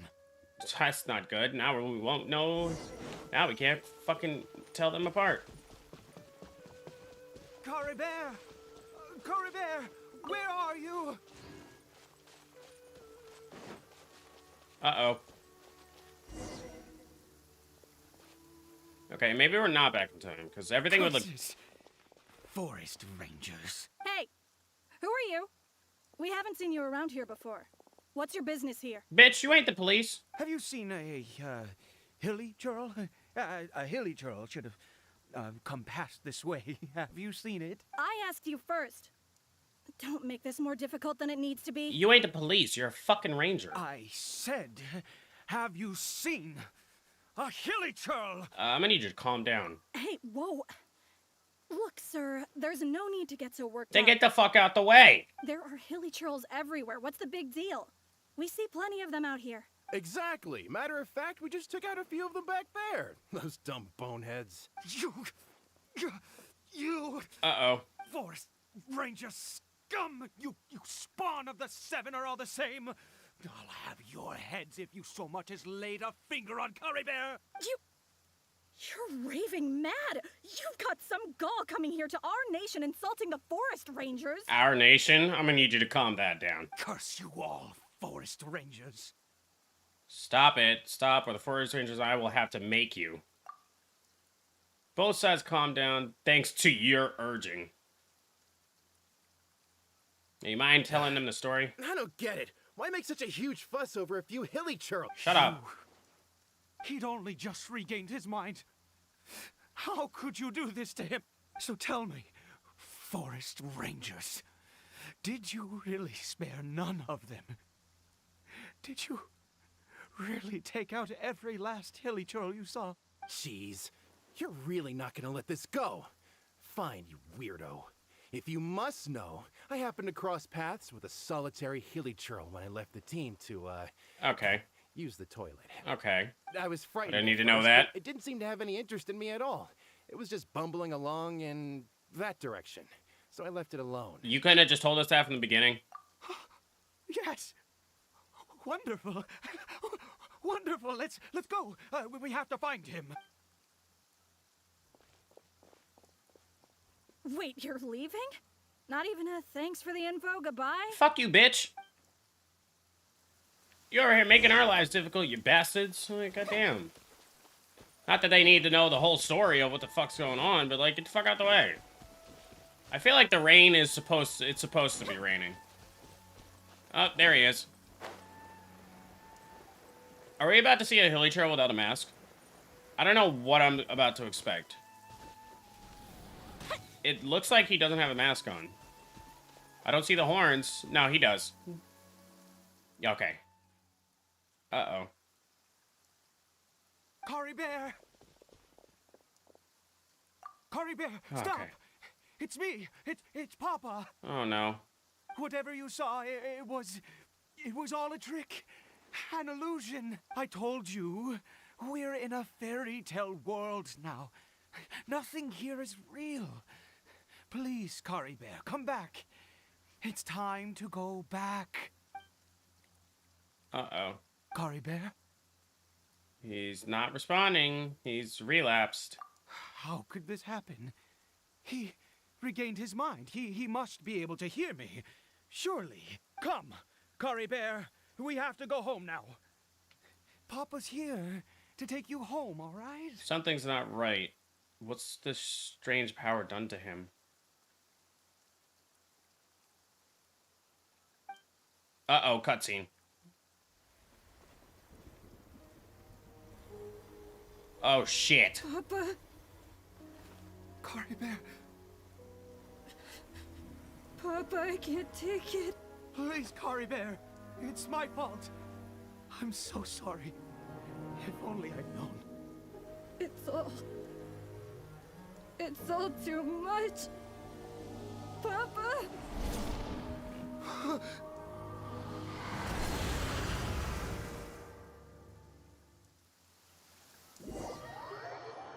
What the fuck?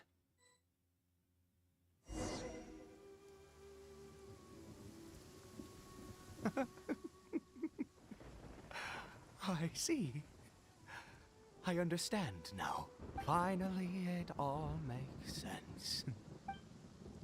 What the fuck? Did I faint?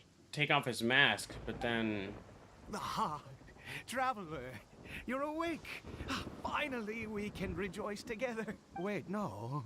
Why am I still calling you traveler? Oh, I have known your true identity for some time. What the fuck do you mean, true identity?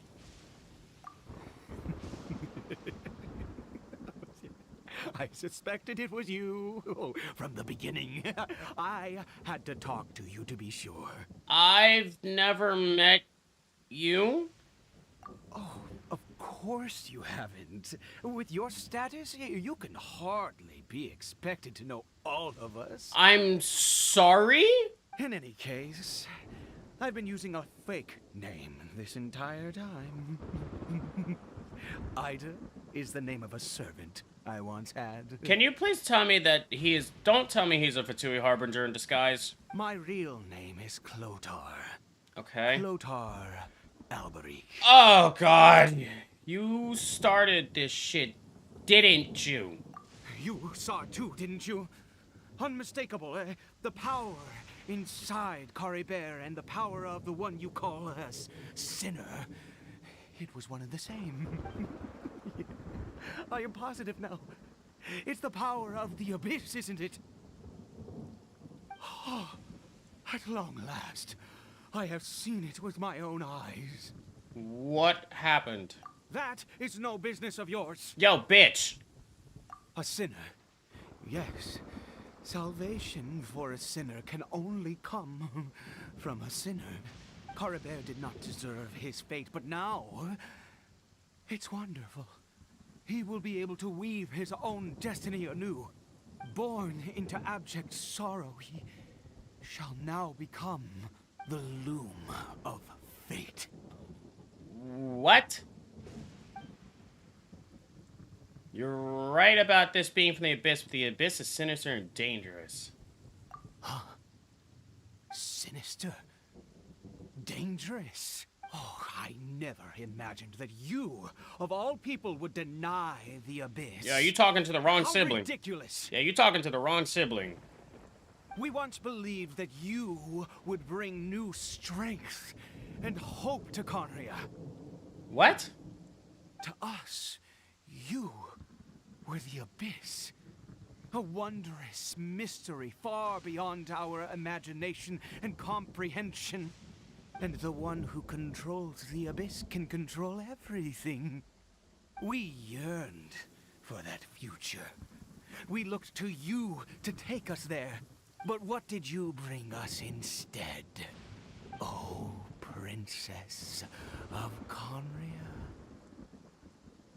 Wait, what?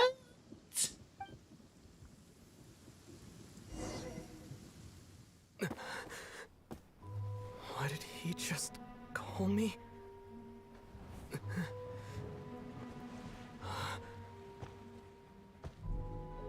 Wait.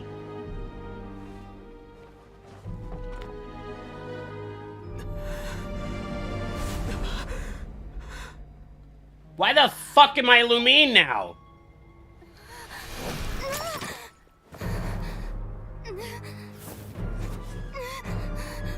Traveler.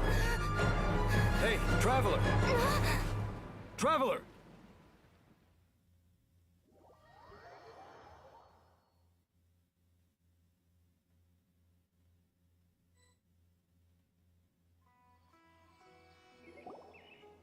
I Oh, thank goodness you're awake. I knew that was all a dream. Nigga, what? What's that?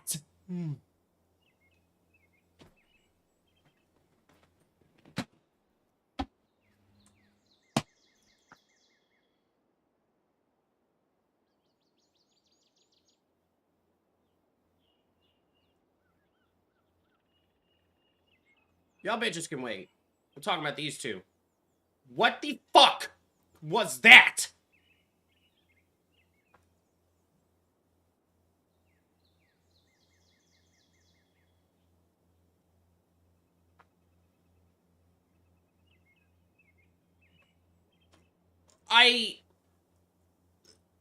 Where is the correlation with the shits?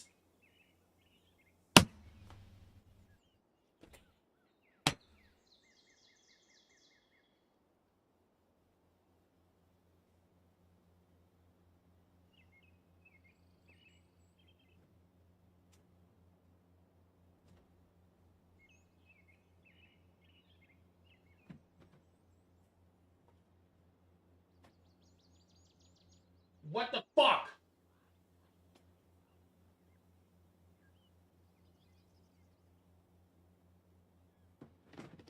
Respectfully. What the fuck?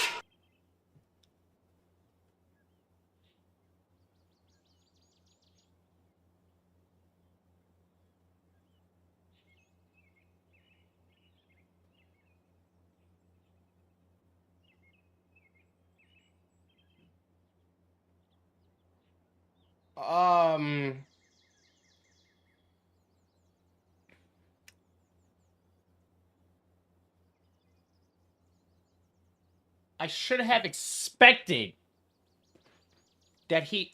No, I didn't expect that at all. I should have nah. I'm out of breath. What the fuck?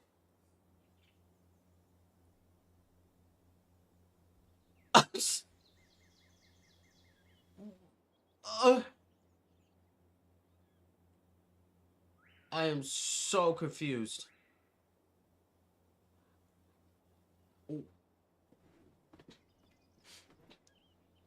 We were Lumine that entire time? And this bitch said true identity.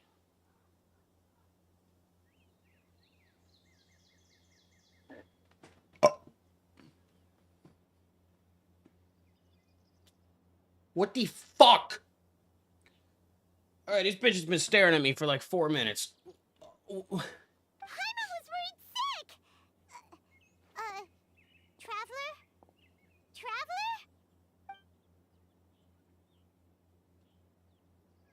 Yeah. What happened while you were unconscious? What didn't happen? I checked the ley lines nearby. It appears that the Abyss tampered with them, and they've been in turmoil ever since. What the fuck? Information and memories flow within the ley lines.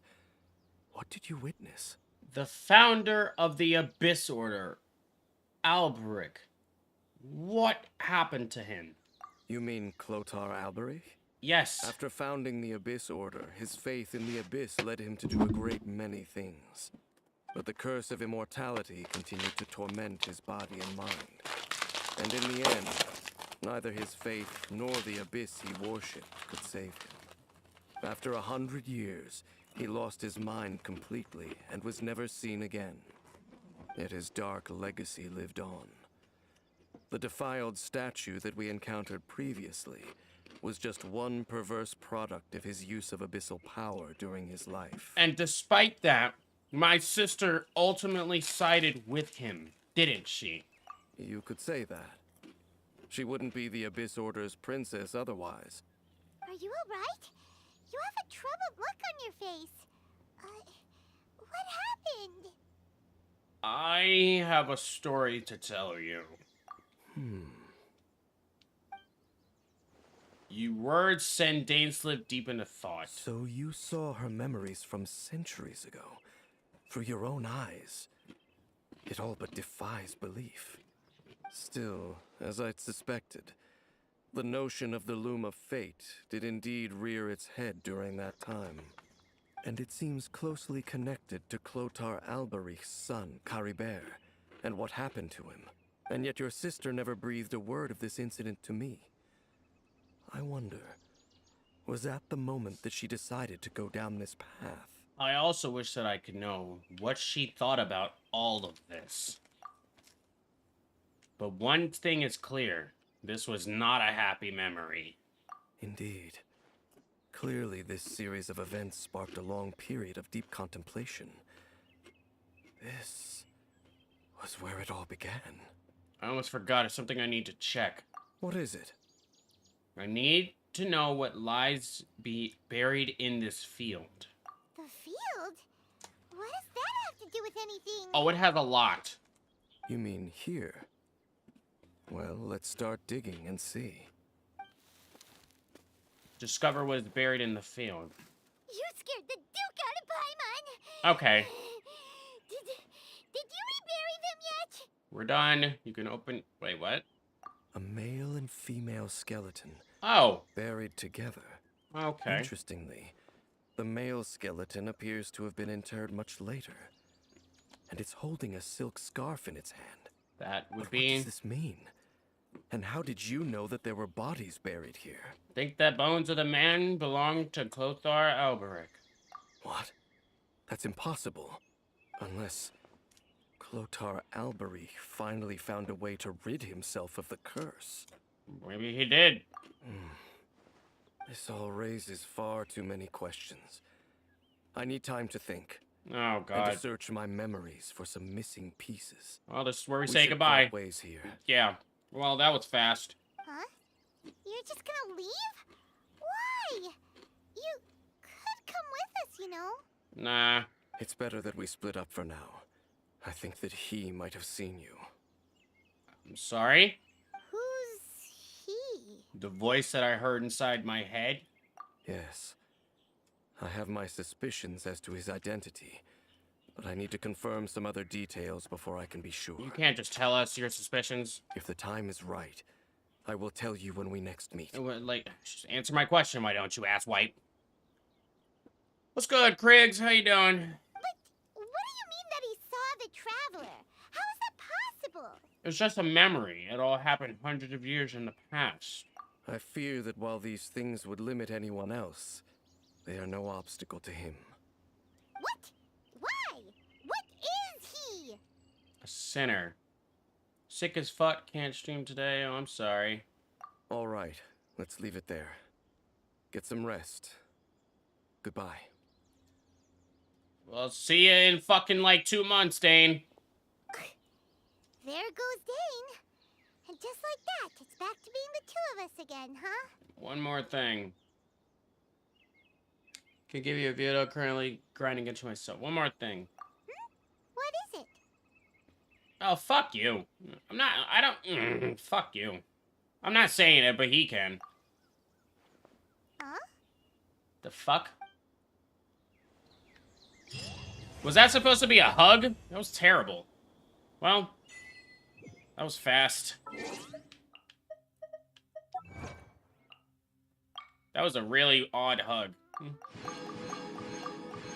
Huh. What the hell? So we saw all of that through our fucking sister's eyes. What the fuck, bro? That doesn't really answer much. I mean, it does about the whole Luma Fate Abyss Order, the start of the Abyss Order.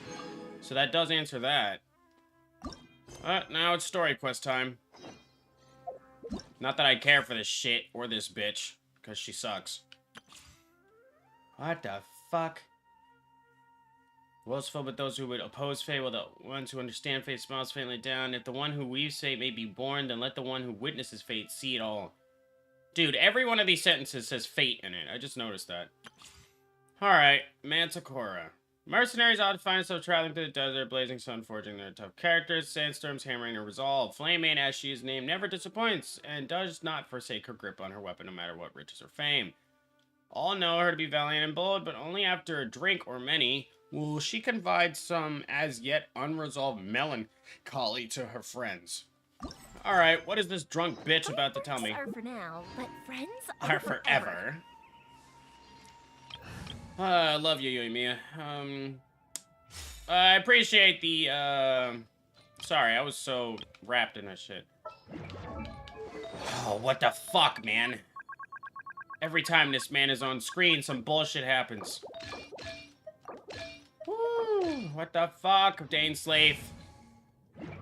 Alright. Well, back to the normal, stupid fucking bump and grind. Off to the Grand Bazaar I go.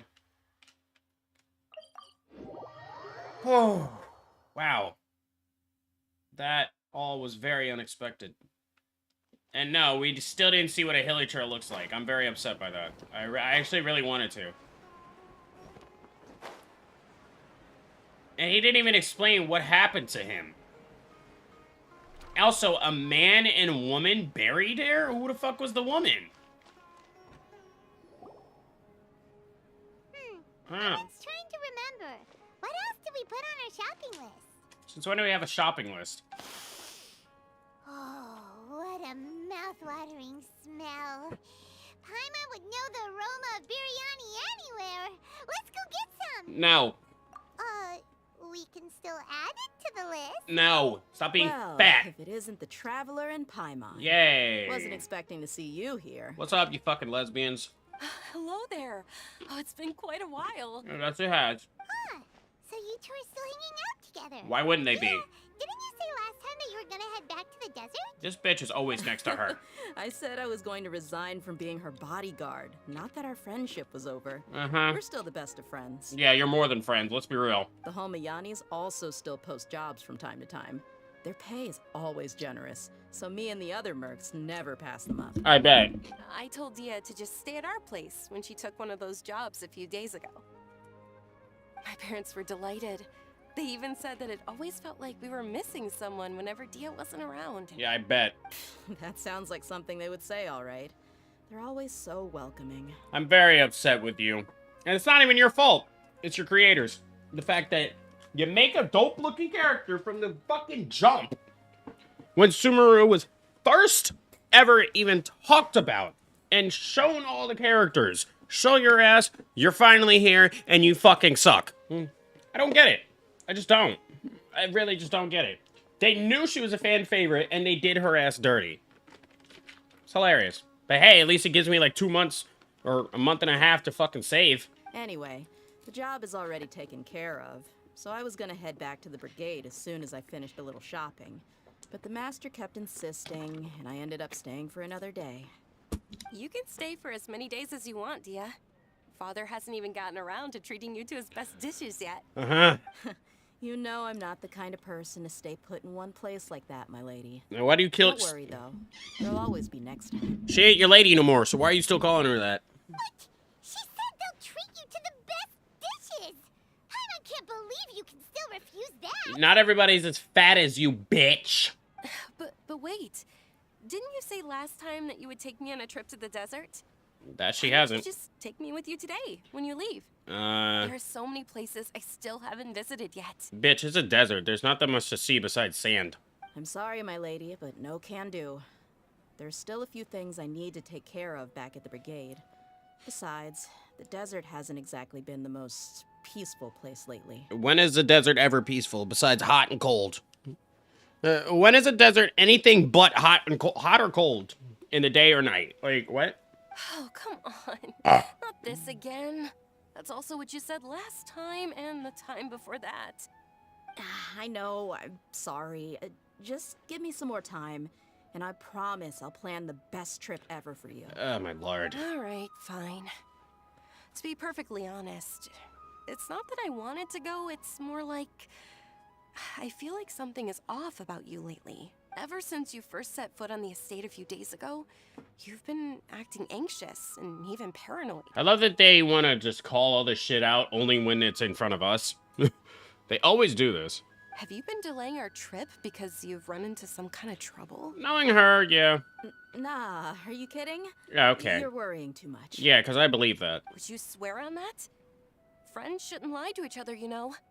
I wouldn't pry any further if you're willing to swear on what you just said. But if something really is bothering you, then just tell me. You know I'll help you however I can. She doesn't want you to worry, bitch. Oh, here we go. Oh, looks like Junior's was onto something. You're too perceptive, my lady. Seems I can't hide anything from you. No, it's called you make it too obvious. I just thought that nothing good could come out of telling you about the messy happenings of mercenaries. Knowing too much only leads to more trouble. You guys are more like bandits than mercenaries. I'm gonna be completely honest. The fact that I murk you hoes every other second in the damn wild really just... Especially when they say, a new punching bag. Happy to oblige. Like, all this kind of stuff. You sound like bandits more than mercenaries. Mercenary life is a dog-eat-dog world where Mora reigns supreme. Everything operates on a completely different set of rules. And that's another thing. All you care about is money. Most mercenaries care about money, but not to this extent. Y'all sound more like bandits than mercenaries. And it's even worse because your base is in the desert. Like, what the fuck? That doesn't change anything about what I just said, though. We're still friends, and I can only support you if I understand what's bothering you. My lady. Oh my god. You're not gonna stop until you drag it out of me, are ya? No, she's not. All right. I'll share what I know. Let's go somewhere else first. This isn't exactly the best place for a discussion. As if anybody is listening. Okay. Okay. Let's talk here. That was fast. Just try not to draw any extra attention. Now, what do we have to do with this exactly? As you may already know, the Eremites have both a lot of mercenaries and a complex organizational structure. Many mercs are no different than me, just going around looking for jobs to earn some mora. Yeah, sure. If that's how you want to justify it. My brigade is called the Blazing Beasts. We're not a large group, but every member is loyal and brave. Well, with you as their leader, why would they not be? However, not all Eremite brigades are like mine. Some are willing to cross all kinds of lines for the sake of mora. The most notorious is a faction known as Deshret's Relics. Of course. Deshret's Relics? Judging from the name, Yeah. they must really look up to... Yeah. King Deshret, Al Akmar. Yep, You got it. I've heard that you've already crossed paths with Ain al-Akmar. Oh, yeah. They're one of the groups under the Relic's banner. Yep, trying to use a divine knowledge capsule, but then turning into a fucking maniac. Oh, you mean the group that tried to sell us the divine knowledge capsule? Yeah, they weren't friendly at all. Yep. Deshret's Relics is composed of many smaller brigades like Ain al-Akmar. The Relic's headquarters issues orders. Oh, shit. Any other day, I would want nothing to do with them. That was my bad. Unfortunately, though, the brigade that's stirring up trouble now is none other than Dakan al-Akmar. Dakan? Dakan? I think it means beard or something. Believe me, it's a really stupid name. I found it insufferable for years. Yeah, because Blazing Beasts is so cool. Anyway, the real issue is that Dakan al-Akmar is led by my father, Kusela. Nice. Say what now? Nice. I think I'm starting to understand your anxiety now. But what did they do? Oh, so we have daddy issues going on here. Lovely. I won't go into details, my lady, but they've been involved in a lot of violent incidents. We're talking hundreds. Well, you are mercenaries, so that doesn't surprise me. Hundreds? Yep. The scenes tend to be quite gruesome, too. They strip the victims of all their valuables before murdering them. Oh! Okay. So this is, again, breaching into my point that I'm trying to make. You bitches aren't mercenaries, you're bandits! Not only have they targeted merchant caravans and ordinary citizens, but other mercenary brigades as well. Fucking mutiny within their own ranks. With different types of their own ranks, for that matter. Like, what the fuck, bro? That's beyond terrible. They won't even spare their own kind. It's called a power struggle, bitch. Ain't nothing new when it's you're trying to survive in the desert. I don't know how Deshret's Relic sees it. All I do know is that Dakan al-Akmar has become more and more aggressive over the last few years. Years? If I don't do something about them, then even my brigade or the people of Aru village could become their next target. Okay. I just wish I knew what's driven him to do this. Yeah. How can your father do such terrible things? I don't know. People change. He's always been pretty pathetic. Alright, well. But at least in the past, there were still a few lines that he wouldn't cross. I think we're breaching into that whole daddy problem, daddy issues, like I just said. The fact that you said that your father's always been pretty pathetic is pretty eye-opening. That's setting the bar pretty low. Yeah, it really is. That's kind of what I was thinking, too. It really fucking is. I mean, if he was even remotely decent, then why would I have to leave the brigade and cut all ties with him? Okay. Again, daddy issues. He was loud and foolish, with no real sense of purpose. Instead of doing anything useful, he spent most of his time drinking and chasing after women. Okay. Man. I keep saying it, but like... So you got a perverted-ass dad who decided to start a side brigade, the complete opposite of yours, who likes to go around and murder fucking merchants, his own kind, and caravan owners. Oh, and to top it off, cherry on top, daddy issues. Nice! We got us a nice story here. Of course, the other brigade members were just like him. Their ruckus would go on night after night. We got a lot going on here. Shit that she never wanted to tell anybody. Sounds like a nightmare. What about your mother? Did she step in to stop them? If you tell me that he killed her, I swear to God. Unfortunately, I never knew my mother. That's even worse. That explains a lot. Because if she was in the picture, none of this would have happened. Of course. Those were my two options. Either he killed her, or she was never in the picture. Ouch. Daddy issues with no mom around. I didn't know. That's surprising she never told you that. You motherfuckers are basically butt buddies. But, yeah, daddy issues with no mommy around. That fucking sucks. It's all right, my lady. That's pretty common in mercenary circles. Didn't I mention that my father was chasing after women? Oh! I was the result of one of those encounters with some random person. Oh! Dude! Holy shit! Dude! We just keep adding and adding and adding and adding to the shit. Perverted dad takes one of the women, makes a fucking, a nuclear baby, if you will, then goes to make a fucking mercenary group that instead of mercenarying, whatever, instead likes to go around killing, stripping everything they have of caravan owners, merchants, and his own fucking tribe. Dude, this is an amazing start to a story quest. Hold on. I take back what I said. I mean, she still sucks, but like, as a character, I like her. I don't love her as many other motherfuckers do. I love her design, that much I do. I like her, this character development of her actually telling us this, as obviously we wouldn't have a quest if she didn't. And this is actually a great start to a story quest. I kind of really hope they end it off nicely. I don't want them to make up. I want that motherfucker dead. Because, nah, we don't need another whole makeup story between a father and daughter. Or family, whatever. Because that's all Nilu's quest was, with some stupid-ass family NPCs. And Nilu's quest was fucking boring. This one has some character, and I like it. And a good story. I was the result of one of those encounters with some random person. The bitch never even knew her mom. That's crazy. He told me that he wasn't sure who my mother was. And in any case, she never came to see me. No wonder you fucking came through with this emo-ass phase of yours. Kind of, not really. If you were wearing more black, yeah, you would be hella emo. And it would make a lot of sense compared to what you...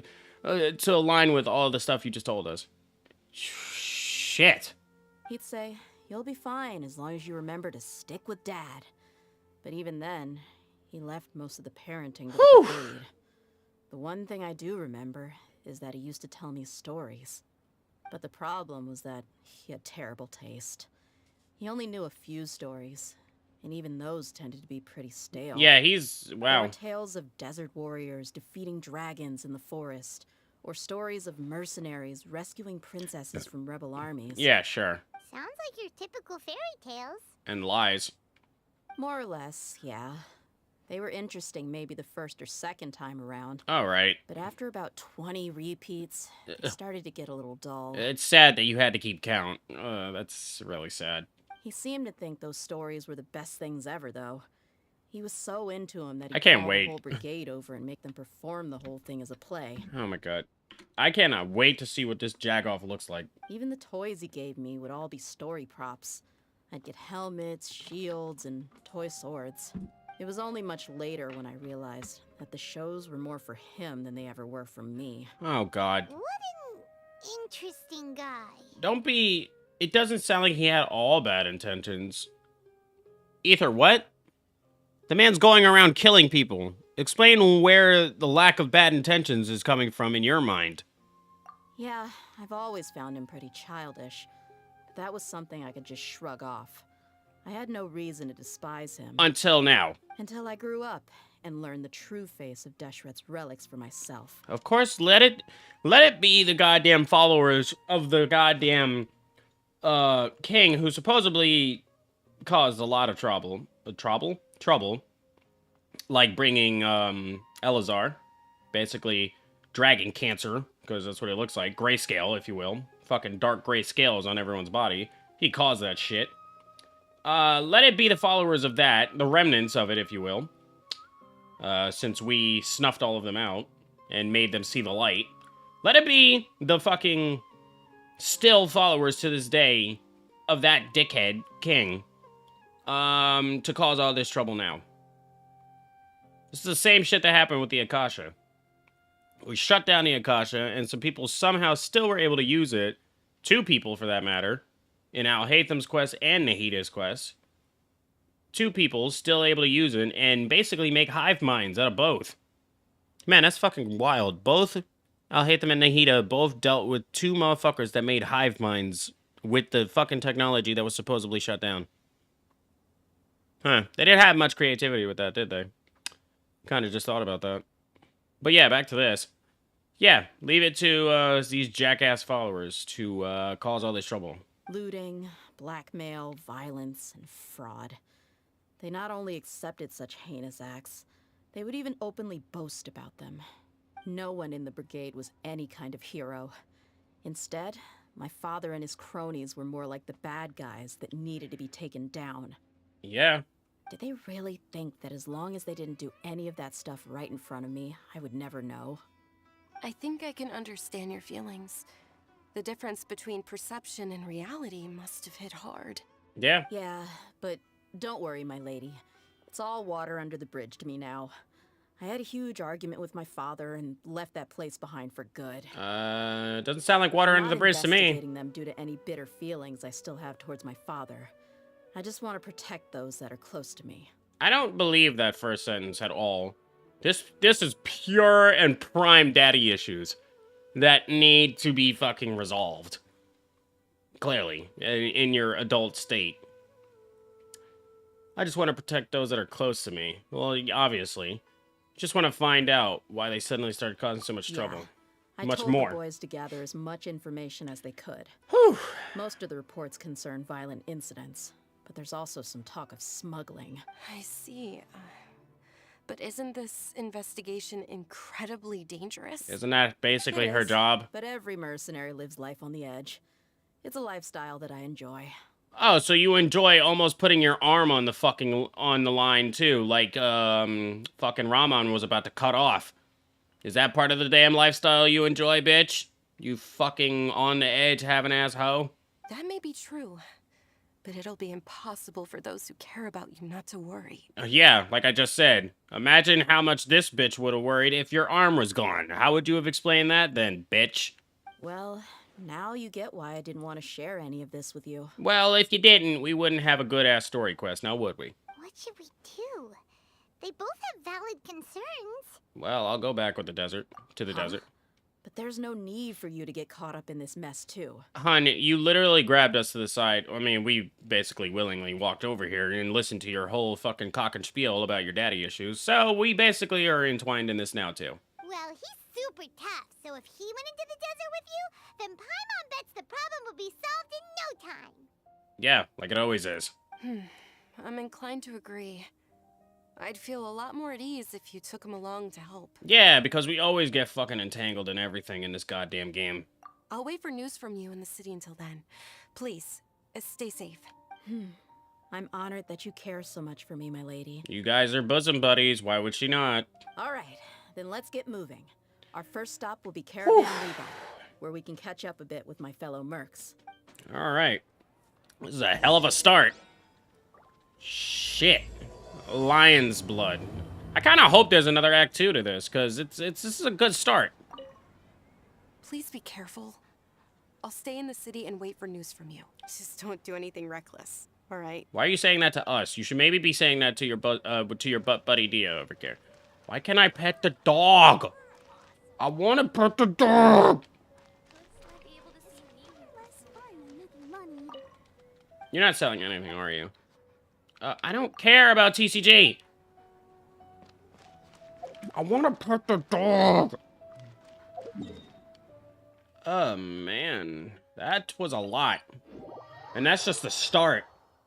Yeah, I hope this ends with her putting her claymore, her very blunt claymore, up against his head. Because, yeah.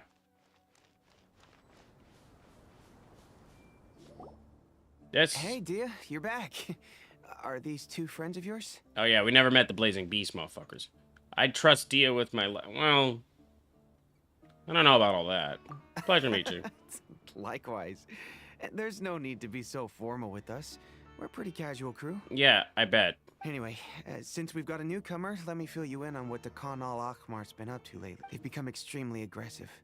Apparently, even their own now have become acceptable targets. Okay. They even attack other relics brigades, just the same as any other mercenary brigade. Yeah, we got the gist of that.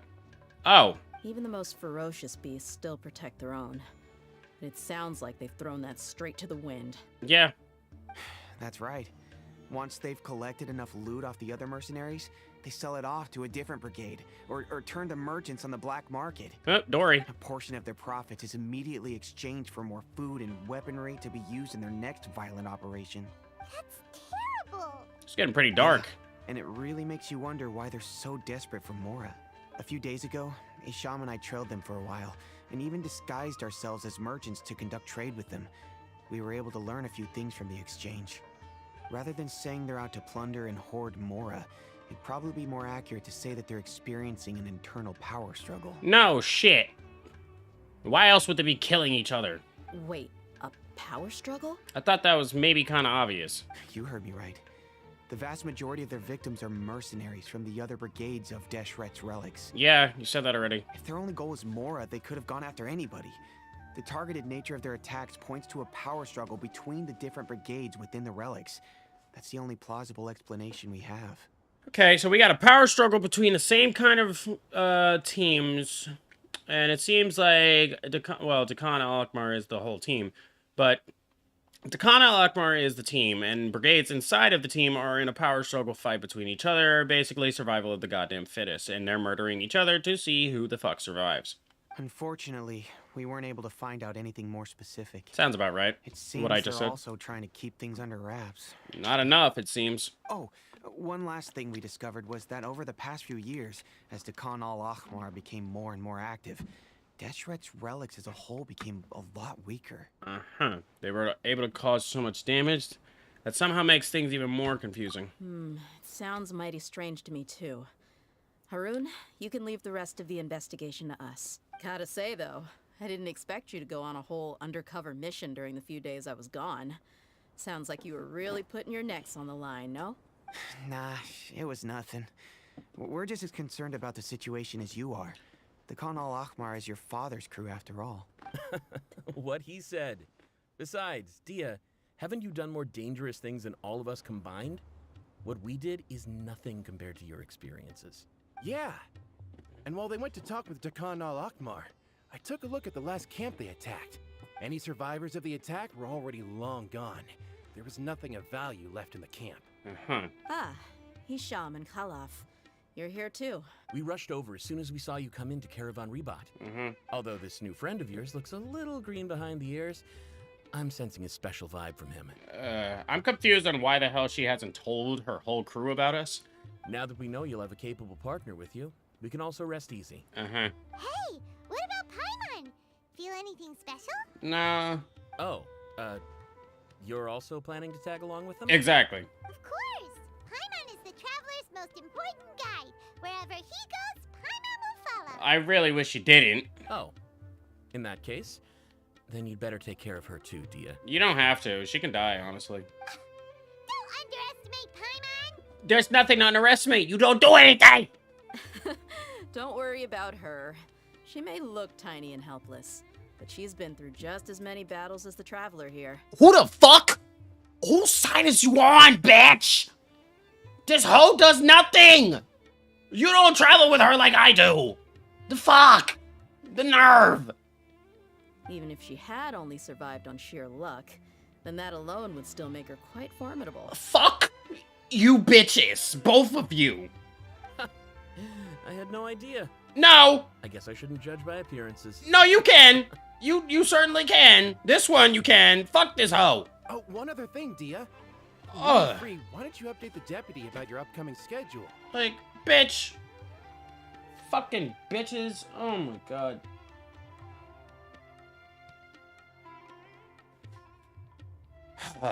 We held another recruitment event a few days ago, but everyone only came to see the Flame Main.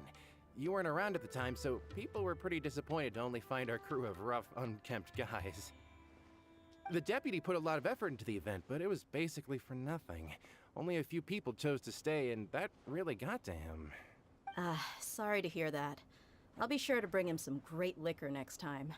I left in a hurry and I couldn't make it back in time for the event. Gotta admit, I can understand their disappointment, though. You're our brigade's main selling point, after all. Now, if only the deputy could figure out a way to bring a few more smoking hot members into our ranks. Alright. Keep dreaming. Remember the last time I invited a couple gals into the brigade? You all just froze up with your mouths gaping like a bunch of... The awkward silence and weird expressions left quite the impression on them. They were originally interested in joining us, but after that, they both told me they were too uncomfortable to stick around. Both? You brought two? That was it? Hey, didn't we agree to never bring that up again? Well, you walked into that, dumbass. Huh? Wait, are you serious? Why have I never heard about this? Oh, that's why he didn't want to bring it up. I don't think you were part of the brigade yet. Is this Are you important? kidding me? I missed a once-in-a-lifetime moment like that, and you weren't even gonna tell me? All right. We can tell you about it later. Now's not the time. I'm like, this is not important. Hey, don't you try to change the subject. You and Hisham get your butts over here and tell me everything right now. Christ. Are they always like this? It's a group of guys. What do you expect? More or less. There aren't many rules or graces when it comes to mercenaries. We're used to just speaking our minds. Yeah, I like that. If someone starts getting under your skin, you just yell right back at them. And if that doesn't put an end to it, then you just challenge them to a fight. See, that's not really... Huh. But we also don't tend to take many things What? too seriously. Being direct and getting it all out of your system as soon as things come up is better than keeping everything bottled up, never talking about it. That's also why I never spare their feelings when I talk to them. If I want to laugh, I'll laugh. If I'm angry, then I'll unload on them. It's hard to stop once you get used to it. Though, Okay. I can never do that when I'm with the Homayanis. Hey, knuckleheads! Can you at least tell me the rest of the intel before you go back to your bickering? Yeah, you hear her, Holof? Told you we gotta focus on the investigation first. I drew up a map. Right here is the spot. There you'll find the merchant caravan responsible for getting rid of Dakan al-Ahmar's looted goods. All you gotta do is wait and ambush them in the evening. They'll have no idea what hit them. Perfect. Thanks for that. Be sure to pass my regards to everyone else in the brigade as well. Will do. You stay safe, Dia. Huh. Now, like I said, the two ladies Dia brought with her were also like super mercs. I'm talking same level as Flame Main here. Yeah, but not playable characters? Oh, you should have seen it. The aura of the two of them when they were standing together, it was incredible. I was just at a loss for words, that's all. Ah, so pathetic. Hey! Shut up! Okay. Fucking guys will be guys. Where am I going? Oh, it's over here. Guys will be guys. That's the wrong shit.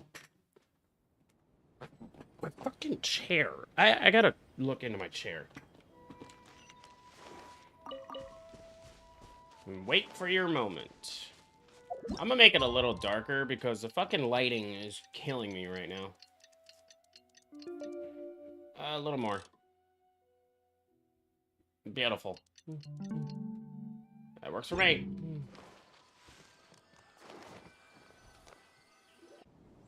This should be the Okay. place. Let's find a spot to hide and bide our time. Not that I just changed the fucking time. It's gonna come down to a fight one way or another, so let's all be careful. No need to worry. He knows his way around a fight. Oh, I'm sorry. I thought you knew how to fight. I'm not worried about that. What I meant is that we probably shouldn't go too hard on the enemy. After all, we still need to get information out of them. Yeah, I just changed the time. Okay.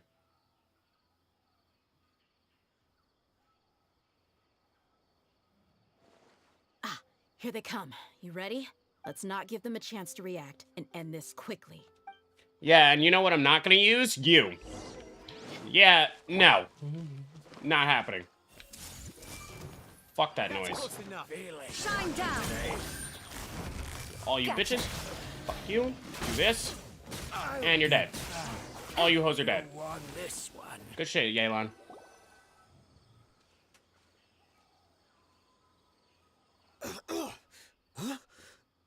You're the Flame Main. Good. That saves me an introduction. All right, time for a little talk. Are you buddies with Dakan al-Ahmar now? Tell me, what are they after? You know the code of being a mercenary just like everyone else. The first rule is to never divulge key information about our employer.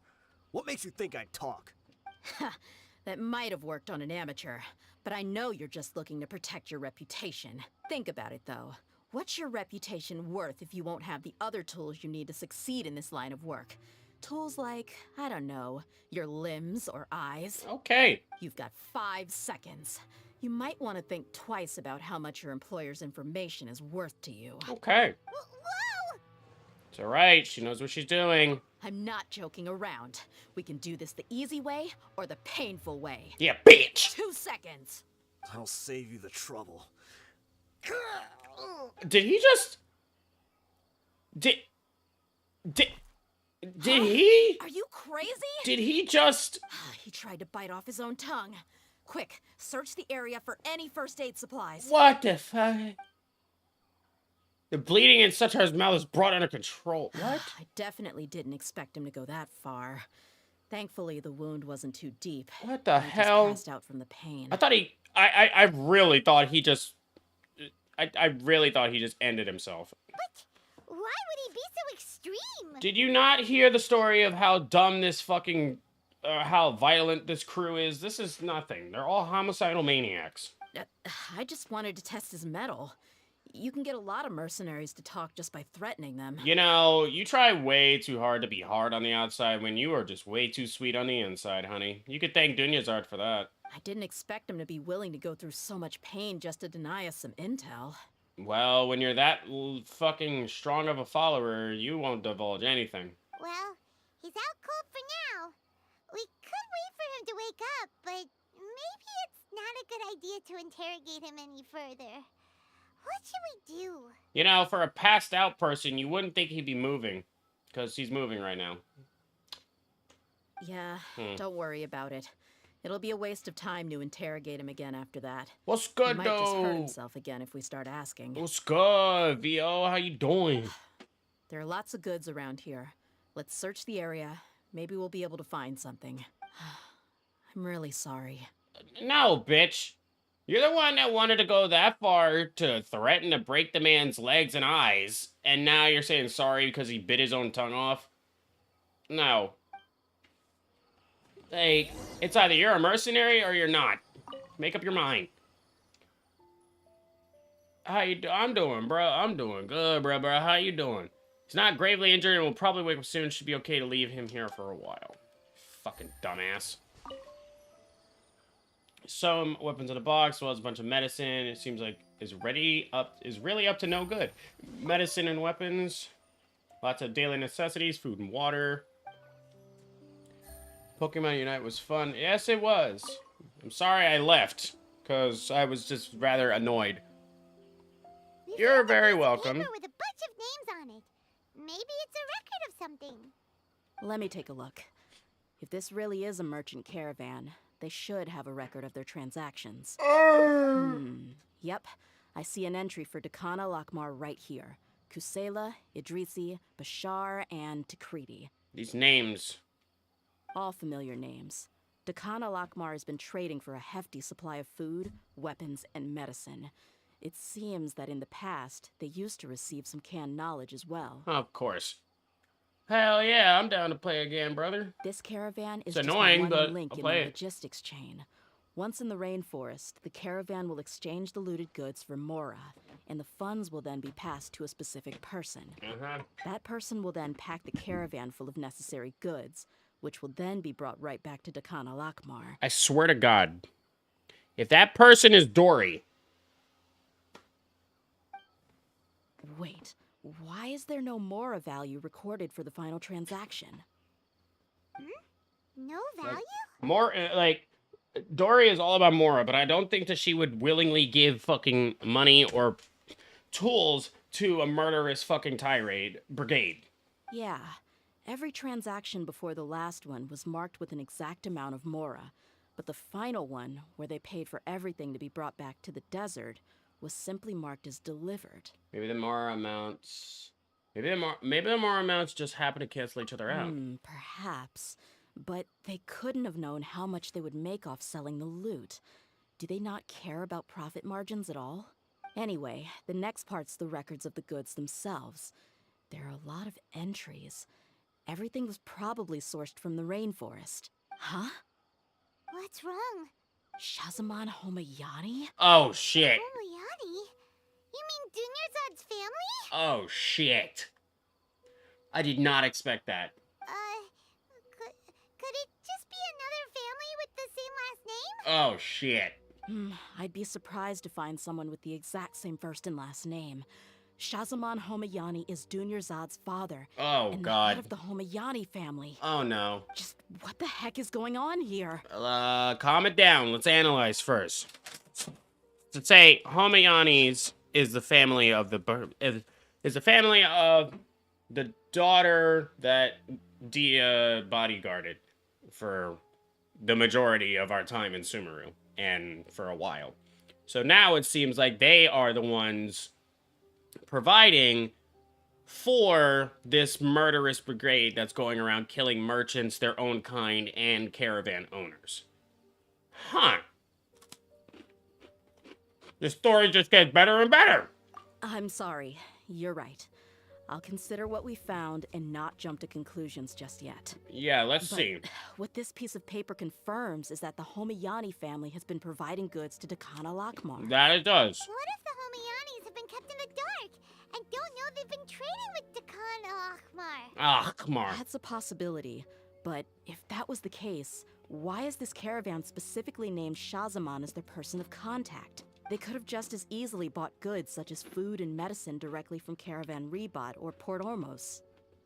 If Shahzaman was actually aware of this, perhaps he's been supplying the brigade's operations this entire time. Yeah, funding violence and looting. The brigade gets the goods, and he is paid the proceeds from the sale of the loot. That would explain why he's so rich. That's fucked up. Oh, man. But why would he do something like this? Yeah. It's not like the Homayanis are in need of money. Maybe this is where their money comes from. I honestly have no idea. I've been to their estate many times, and I've never noticed anything suspicious. I'm about to say, you're basically and literally their lapdog. The only potentially large expenditure I could think of would be the treatment costs for Dunyarzad's Elazar. Maybe they borrowed a lot of Mora in the past? Maybe. But that's still just a speculation. I don't think the master would stoop so low to make Mora. And no shit, Dunyarzad knows nothing about this. And no shit, we're not gonna tell her. You're probably right. I know my lady's personality, and she wouldn't deliberately keep something like this from us. But what should we do now? All we found is just another mystery. If we want to get to the bottom of this, we won't be able to turn back now. Why the hell would we? If you ask me, we already have no choice but to confront her about this. Oh, shit. I'm not worried. It's too early to make a verdict yet. I still have faith in the Homayanis. You're gonna regret that in like 20 minutes. Let's go find my lady again. We'll tell her everything and see if she's willing to lend us her support. If we're lucky, we can not only figure out the mystery of this paper, but also follow the trail of breadcrumbs to the people responsible at Dakan al-Akmar. Dia, are you sure this is the best decision? What if instead of getting the help we need, we just end up revealing everything we've discovered to the enemy? I've considered that possibility. But even still, I want to tell her what we found. Oh, God. I think I owe her that much. Here we go. True friendship is built on trust. Ugh. She showed genuine concern for me when we first brought up the topic. Who's we? I can't repay her kindness with doubt and suspicion. You the one that brought it up and walked into it. And walked into having to tell us your whole daddy issue story. So, who's we? That's not how I deal with people. Yeah, sure. You're right. Paimon wants to trust Dunyarzad too. I hope we'll be of help to her. Yeah. Let's pay another visit to Sumeru City. Okay, the story is getting better and better. Oh, this is getting good. Sorry, I was listening to music. I thought the music changed. This is getting good. This bitch's kit might suck, but her story quest is really fucking good. Yo, what's good, bitch? We got some shit to tell you about your fucked up dad. We're back, my lady. Oh, you're back a lot sooner than I expected. You mustn't have run into any trouble then. Well, how did it go? What did you come up with? Oh, we got a lot to show you. Actually, we're still investigating. It's just that we've discovered something strange. Uh-huh. I see. The clues you found have led you back here, in the city? No, to you. Something like that. Yeah. Uh-oh. You all look a little dispirited. Whatever you found must not have been very encouraging after all. Oh, it won't be to you in a second. What's good, Cray? How you doing? Why don't you discuss it with me? Maybe I'll be able to say something to cheer you up. Well, if it'd lead us to the end of this investigation, then yeah, it will. It's okay, my lady. It's not so much about me being upset with my father or anything like that. Oh my god. How should I put that? Just show her the fucking letter. Fucking whore. Scared me. Like, everybody with their head down and shit. Just show the bitch the letter. So something is wrong. Even the Traveler and Paimon have been uncharacteristically quiet. On any other day, Paimon would have already waved to me with a smile and shouted, "Dunyarzad, we're back!" Oh my god.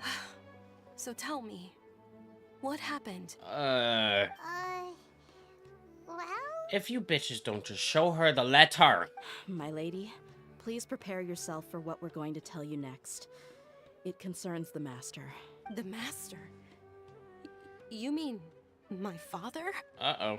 Okay, I understand. Don't worry about me. I'll listen as attentively as I can.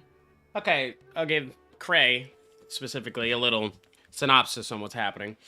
Basically, Dia is going around fighting, or Dia is investigating this fucked up fucking crew of people that's run by her father that's called Dakan al-Akmar that are apparently killing their own fucking people in a power struggle against Destrit's Relics is what their entire team is called, but there's brigades inside of the fucking team that are all killing each other. One of the brigades being Dakan al-Akmar, which is killing their own brigade teammates, caravan merchants, or caravan owners and merchants, going caravan owners, merchants, and their own kind killing each other. And now apparently it's found out that Dunyarzad's father, Shazam, whatever the fuck his name was, is apparently the one who's funding all of the killing. While he's funding them getting the goods, the brigade goes and steals the goods and then sells them back to her father for a profit. Is, I believe what is... And now we have the letter, or the records, to show to her. And this is why everybody is all scared and dispersed.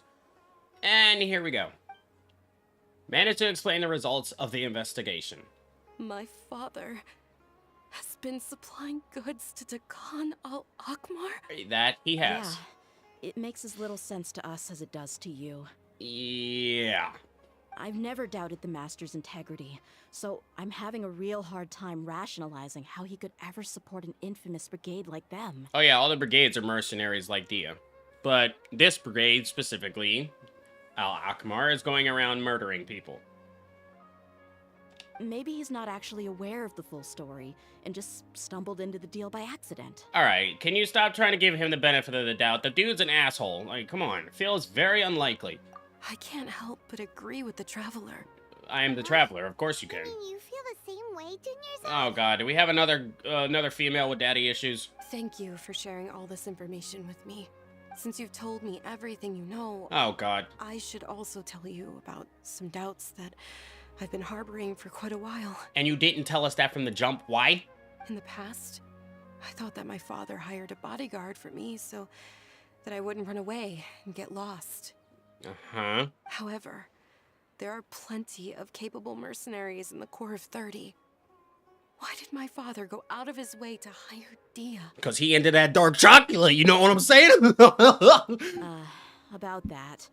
Well, the Homayanis really needed bodyguards, so they reached out to the Blazing Beasts. Uh-huh. Later, the Master told me that I was one of the best mercenaries he'd ever seen, and that I should stick around to become one of his bodyguards. The Blazing Beast is Dia's brigade. He offered me a pile of Mora, so I just signed on. So you saw money and you signed it, not knowing the fucking shit show you were walking into. Even though, how could you ever? Well, but that didn't really answer my question. Yeah. Just think about it. It didn't. Why did my father specifically reach out to the Blazing Beasts? Maybe because he knew that Dia was the leader, and he was fucking around with Dakan al-Akmar for the longest, knowing damn well Dia's father was the leader of that, so he wanted to make a struggle between father and daughter And maybe some fucked up shit like that. I don't know. Maybe the Core of 30 just didn't have anyone available, or Really? maybe someone recommended us. I've never given it too much thought. I think I get what you're saying. You think none of this was a coincidence. Duh. Precisely. At first glance, nothing seems strange or out of place. But there are many parts of the story that don't actually make any sense. So we got two, I'm just gonna call them what I think they are. We got two lesbians that got two fucking dads that are absolute jagoffs, and both of them have daddy issues. This is a good fucking story quest. If my father had always been in contact with the Khan al-Akmar, then it would make sense for him to bring Dia into our house. Yeah, like I just said.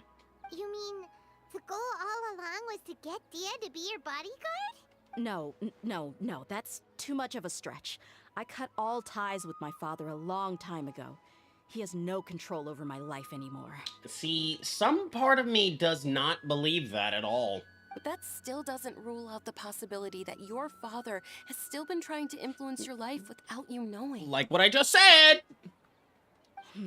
Yeah, like come on, piece two and two fucking together. So, the Master was not likely an innocent victim in all of this? No, that's what things are looking like at this point. Sorry we put all this on you so suddenly, Junior's Eye. This is a good fucking story quest. Character quest. Whatever. I call them character quests. This is a good fucking character quest. Like, for real. Like, I'm fucking with this. Big time. I wouldn't say it's the best one yet, but it's definitely, like, top 3 so far. It's okay, Paimon. I should actually be thanking you. We got daddy issues. We're fighting with a murderous brigade. Like, this is some good shit. Regardless of his reasons, if my father has truly been funding a violent group of mercenaries, then it's my duty to bring him back to reason. I'm not so sure if it is, but you're the closest one that can maybe reason to him, like you just said. But is that really the right thing to do? What else do you expect us to do, bitch? My father has committed many atrocities and deserves all the punishment that he has coming to him. I have zero sympathy for him. You may call me an ungrateful child, but my feelings will remain the same. No! Nobody's calling you ungrateful. Nobody even thought of that. No need to put yourself down so quick, but I can't talk because I do the same. But no one's calling you that, and you're not wrong. He does deserve to die. However, the Homayani family has treated me with nothing but generosity and kindness. I just wanted to say, look how fucking fat this fucking look at this shit. Look at how big this bitch is. Like, look at my hand and compared to the shit. Look at this. You see how big this bitch is? This shit is 2 quarts, 64 ounces. This shit was on sale, $283. I find all the good deals. Stay hydrated, nigga. You already know. That Lipton green tea, nigga. All right. Family's treating me with nothing but generosity and If we shits. decide to investigate this further, we could end up implicating the entire Homayani family. I would be biting the hand that's fed me over all these years. Oh, that's yeah. Oh, you don't know? That's my Rick Ross impression. Ricky Rouse. 'Cause I'm a boss. A boss. And guess where I shop at? Rouse. Sorry. She doesn't want to bring the whole family into the midst. Honestly, all of them should know that, of course, the father of the midst is just a piece of shit. It's alright, Dia. If anyone were to ask, you could always just say that I'm the one who instructed you to get to the bottom of this. Sure. You don't have to do that, my lady.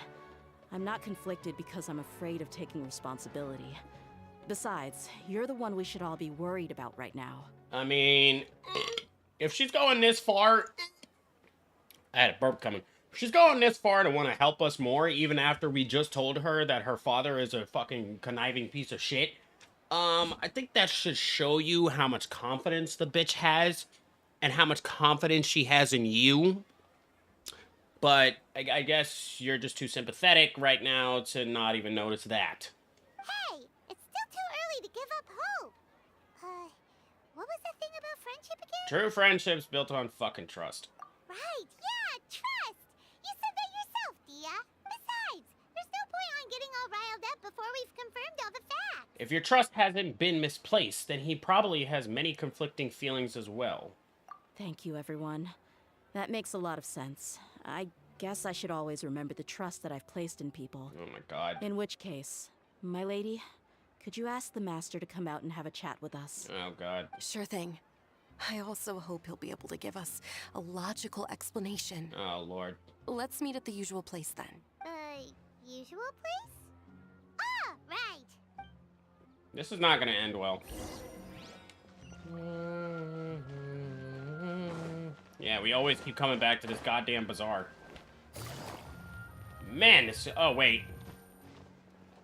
Oh, no, we're... Oh, yeah. The usual place. How could I forget? This fucking bench area. We always kept coming back here at the start. When we were stuck in a dream. For 50 fucking times. We always kept coming back right here. Thank you for coming, sir. Please allow me to introduce these two. This is the Traveler, and next to him is his travel companion, Paimon. Uh-huh. Ah, yes. My daughter has mentioned them from time to time. It's a privilege to finally meet them in person. No, it's an honor. But we may skip all the pleasantries for now. What is the important matter you wish to discuss with me today? Well, we wanted to bring this transaction record to your attention. There's something on this record that we're all pretty curious about. And admits her doubts to him? So, that's what you found. Huh. Seems like Oh, God. I can't keep everything from you much longer. Okay, so it's true. If you wouldn't mind, we'd like an explanation. Oh, no. Well, it's a long and difficult story. And to be perfectly honest, I'm not sure if I'm doing the right thing. What I do know, though, dear, is that the truth will bring you no solace. If anything, it will likely cause you a great amount of anguish. Wait, me? What? Yes. I understand perfectly why you came to see me. And I am touched by your collective commitment to do the right thing. But knowledge always comes at a price. And sometimes, My as boy. they say, ignorance is bliss. Stop trying to fucking stop and tell us what the fuck we need to know. Stop trying to fucking edge around the truth. Just tell us. Your father, Kusela, and I both believed that. Fuck you. Hurry up. Of course, you have the right to seek and learn the truth, but I must warn you. The facts of this matter may reduce everything you've built for yourself into sand, blowing in the wind. My boy, how If fucking... you must proceed, then Kusela's heartfelt efforts will also fade into the wind like a fleeting mirage. Dude, how fucking heart-shattering is this info? Now you got me worried. Hold on. His heartfelt efforts? I'm sorry, sir, but I'm not sure I follow. Don't tell me he's doing all this shit to try and appease Dia. I've made it this far in life without a single drop of my father's support. Don't tell me all of that was father's support. I have my own ideals and ways of looking at the world, as well as people and causes that I've chosen to cherish and fight for. None of these things have anything to do with him. I came here today to support you as the head of the Homiyani family. Oh, God. No warning will change my stance on that. I don't know. Something seems like it will in about 10 seconds. I understand. Then let me tell you a little story. Our family once needed to take a trip to the desert when Dunyarzad was just a baby. Along the way, we were attacked by bandits. They had superior numbers and quickly overpowered our bodyguards. When all seemed lost, a group of passerby Eremites lent us their support. Those Eremites were Kusela's brigade, Dekan al-Ahmar. Okay. Kusela's men told me that the attackers were Eremite mercenaries, just like themselves. I was shocked. Why would Dekan al-Ahmar go so far to save us and not spare the fellow Eremites? Kusela was grinning and walked over to play with baby Dunyarzad. She was startled by his unfamiliar face and nearly started crying. Really? I never knew. He said that he had no particular reason to help us. He just took pity on us because he had a daughter about the same age. We started talking about our children, and I sensed that he was a devoted father. To repay his kindness, I hired his brigade to help out at our estate for a time and offered everyone generous remuneration. So, that's what happened. It was many years before I saw him again. I almost didn't recognize him the next time he came knocking on my door. The man I knew to be strong and healthy had been reduced to a shell of himself. He couldn't even walk anymore without his cane. So, what happened to him? He was perfectly fine when I left the brigade. I'm not too sure myself. The only thing that didn't change was his cheery disposition. He said there was absolutely nothing to worry about and that he had gotten into a fight. That was all. He then suddenly asked me if Dunyarzad, now that she had grown, would need a bodyguard of her own. At the time, Dunyarzad was going through a particularly severe bout of her Elazar. There was no need for her to have a bodyguard when she could barely leave the house. Yeah, we knew about that. About you being extremely overprotective over her cancer, basically. But he kept coming back to the topic. Come on, it never hurts to be safe. How do you know a bodyguard won't come in handy one day? I was completely lost at first, until he recommended the Blazing Beasts, and in particular, a mercenary named Dia. So he knew about her brigade and knew she was a leader. So he was the one who recommended Dia to you. What the fuck? Indeed. He didn't say it out loud, but it was clear that he saw Deshret's relics as an evil group who would eventually corrupt every member in their ranks. He was already beyond redemption, but he hoped that he would be able to detach his daughter from the vicious world of mercenary life. If Dia could stay in my house and keep working as a bodyguard, then gradually her affinity for the desert would decrease, and she'd be able to leave her previous life behind. And that's why you offered her such generous compensation? Yes, but not just because of that. From the moment that he asked me for that favor, I also began to see Dia as my own daughter. And that's also why I tried to persuade you to stay when you asked for permission to leave. I was willing to spend however much it took. Kusela saved my daughter and I all those years ago in the desert. I could never refuse him entrusting his daughter to me. He was always like that, acting like he's oh so smart and self-righteous. Kusela said that he'd reimburse me for a portion of Dia's fees. I refused to take any mora from him, but he'd always sent me funds anyway. Eventually, I just accepted them as a token of his gratitude. And that went on for a while until I received another letter from him a few years ago. The letter contained a request to help him buy food, weapons, medicine, and even explosive materials. Wait! Isn't that around the time that Dakan al-Ahmar started becoming more aggressive? That's right. When I started to hear some nasty rumors, I became wary. I wanted to meet him face to face to discuss things. But by then, he was no longer receptive to my requests to talk. If I had to guess, it's probably because he doesn't want to put Dia at risk. But by that same token, he should have also stopped asking your ass for materials. That thought occurred to me as well. And meaning you shouldn't have given him any more. I figured that he probably came to me for help because he had nobody else to turn to. He should have stopped asking for materials, and you should have stopped giving him some when you noticed his group was becoming aggressive. After some deliberation, I decided to send him some food and medicine. I turned down all his requests for explosives and weaponry. I am aware that even such a reduced gesture of support could lead to others coming to harm, but I could not simply reject his plea for help. Food and medicine will just make them all strong again to go and kill more people. So technically, in a sense, you did, in fact, cause more. If you technically think about it. Food and medicine keeps them all healthy. Healthy enough to go murder more people.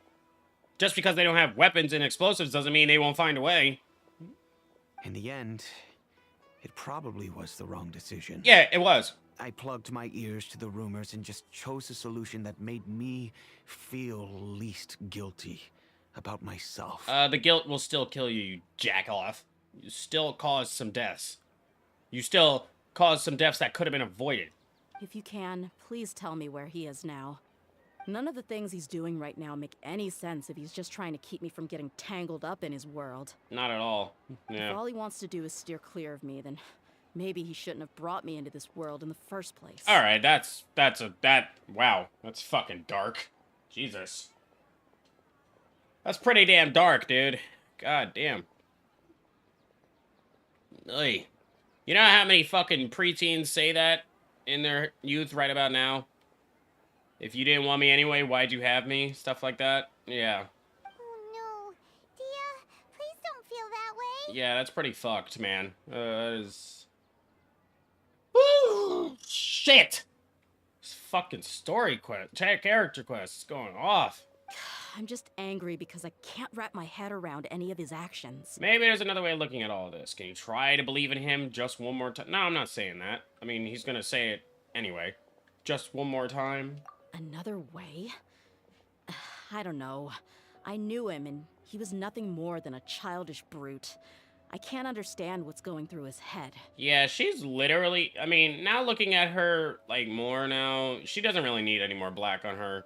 Meaning clothing. Because she's about as emo as you can be.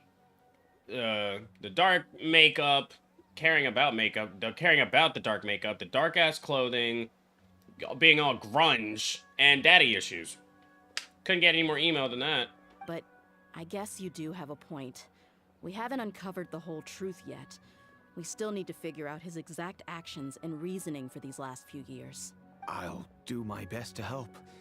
Of course, anything between the two of you would need to be resolved between you and him alone. Duh. I don't know Kusela's exact whereabouts. Outside of supplying his brigade with some goods, I tried my best to avoid getting involved any further with him. However, there's a man on the list named Jawed. He used to be a mercenary in the desert and is now a member of the Corps of 30. I've seen that name. He's responsible for supplying weapons and liaising with the Dakan al-Akhmar's merchant caravan. I think he should know Kusela's whereabouts. I've heard that he likes to have a few drinks alone and enjoy the cool wind at night outside the tavern. Maybe you'll be able to find him there. Dude, you talking about you don't know some people's whereabouts, and you know exactly where this man likes to drink, where exactly he likes to chill after, and what time. Jesus fuck, Inspector Gadget, goddamn. Understood. Thank you, sir. Then I guess this is bye for now, unless... I'll stay and be with my father here. To be honest, I'm still a little dazed and haven't finished processing everything quite yet. My father has indeed done something wrong, but if I think about it, I'm also not sure if there was a right way to handle this problem. To not supply them? What do you mean? That's the only right way. Don't get yourself caught in the weeds. That's all he had to do. Who gives a fuck? Just let... he knew that they were an aggressive group and were killing people, especially if they were asking for weapons and explosives. So why did you even give them half of what they asked for, aka food and medicine? He's in the wrong. Not as much as the killing group, but he's just as much in the wrong as supplying them. So, there was an easy way, a right way to handle this problem. AKA, don't fucking supply a murderous group. Even with half of their requests. I'm not understanding. I feel like our only course of action is to turn everything we know over to the Corps of 30. We ain't doing that. And let them render judgment. Bitch, we ain't going to the cops. If anybody, let's get Sino on his ass. Sino loves taking care of this shit. Yes. I am prepared to accept whatever verdict they choose. As you should. It's time to face my mistakes. Thank you. At least you know you're in the wrong. The fuck? At least his dumbass knows he's in the wrong. Man. Alright, where you at, dickhead?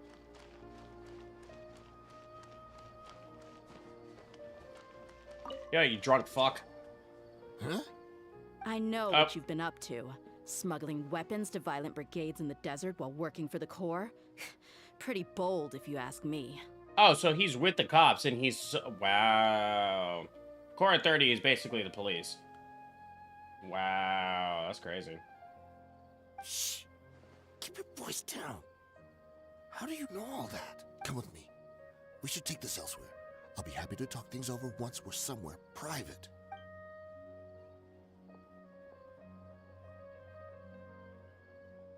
This place should do. All right, back to my question. How did you all know about me? Damn, that's a deep voice. Don't worry about that for now. You know what kind of punishment you'll face once we report you to the Corps, I assume. Wait, there's no need to jump the gun. No, there is. Let's talk this out.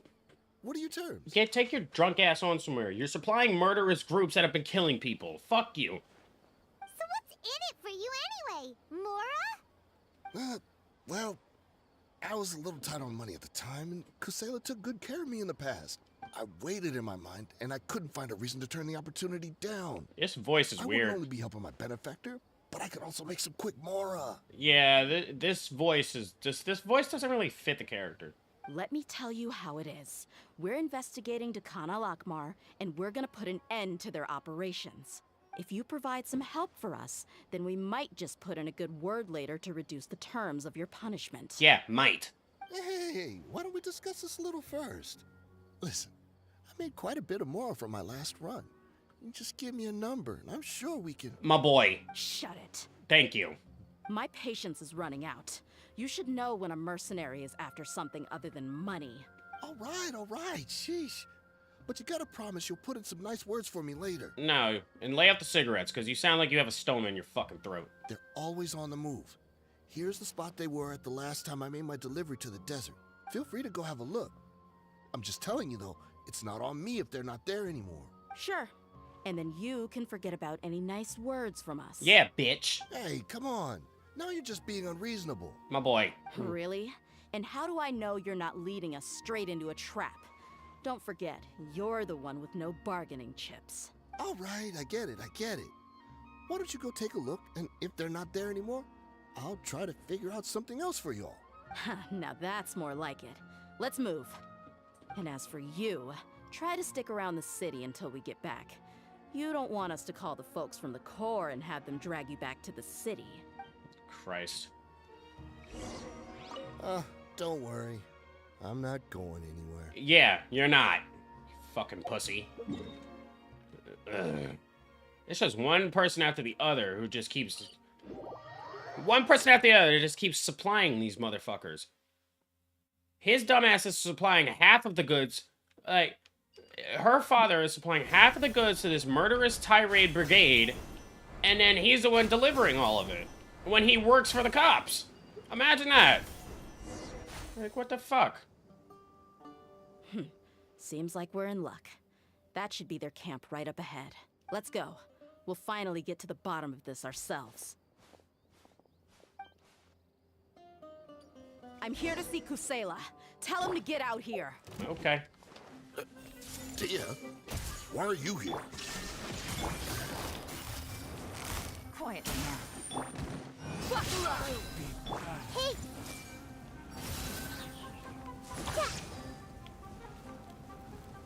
Haven't you all done enough?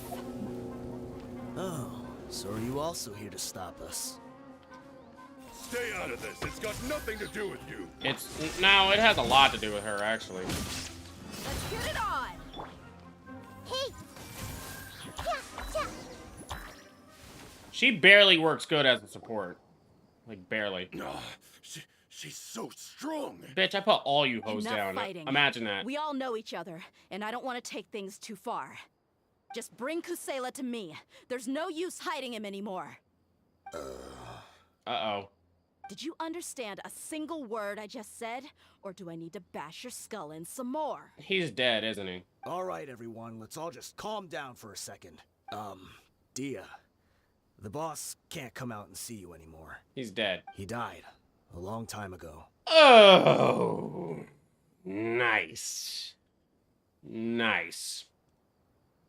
What? Nice. Cherry on fucking top. Seems like you've been out of the loop for a while. Guess that's for the best, though. At least, that's what the old man wanted. Yep, that didn't last long, did it? When did he die? What happened to him? A few years ago, Kusela broke up Dakan al-Akmar and went to the Deshret's Relics headquarters by himself. Oh, shit. So is that when you guys started acting up? We would prefer to call it taking revenge. Every last person in Deshret's relics must pay in blood for what they did. Huh. Okay, Deshret's Relics is not the name of the team, it's another brigade. My bad, I messed that part up. So they're getting revenge on other Eremites. So that's why they turned on each other. It was all motivated by revenge.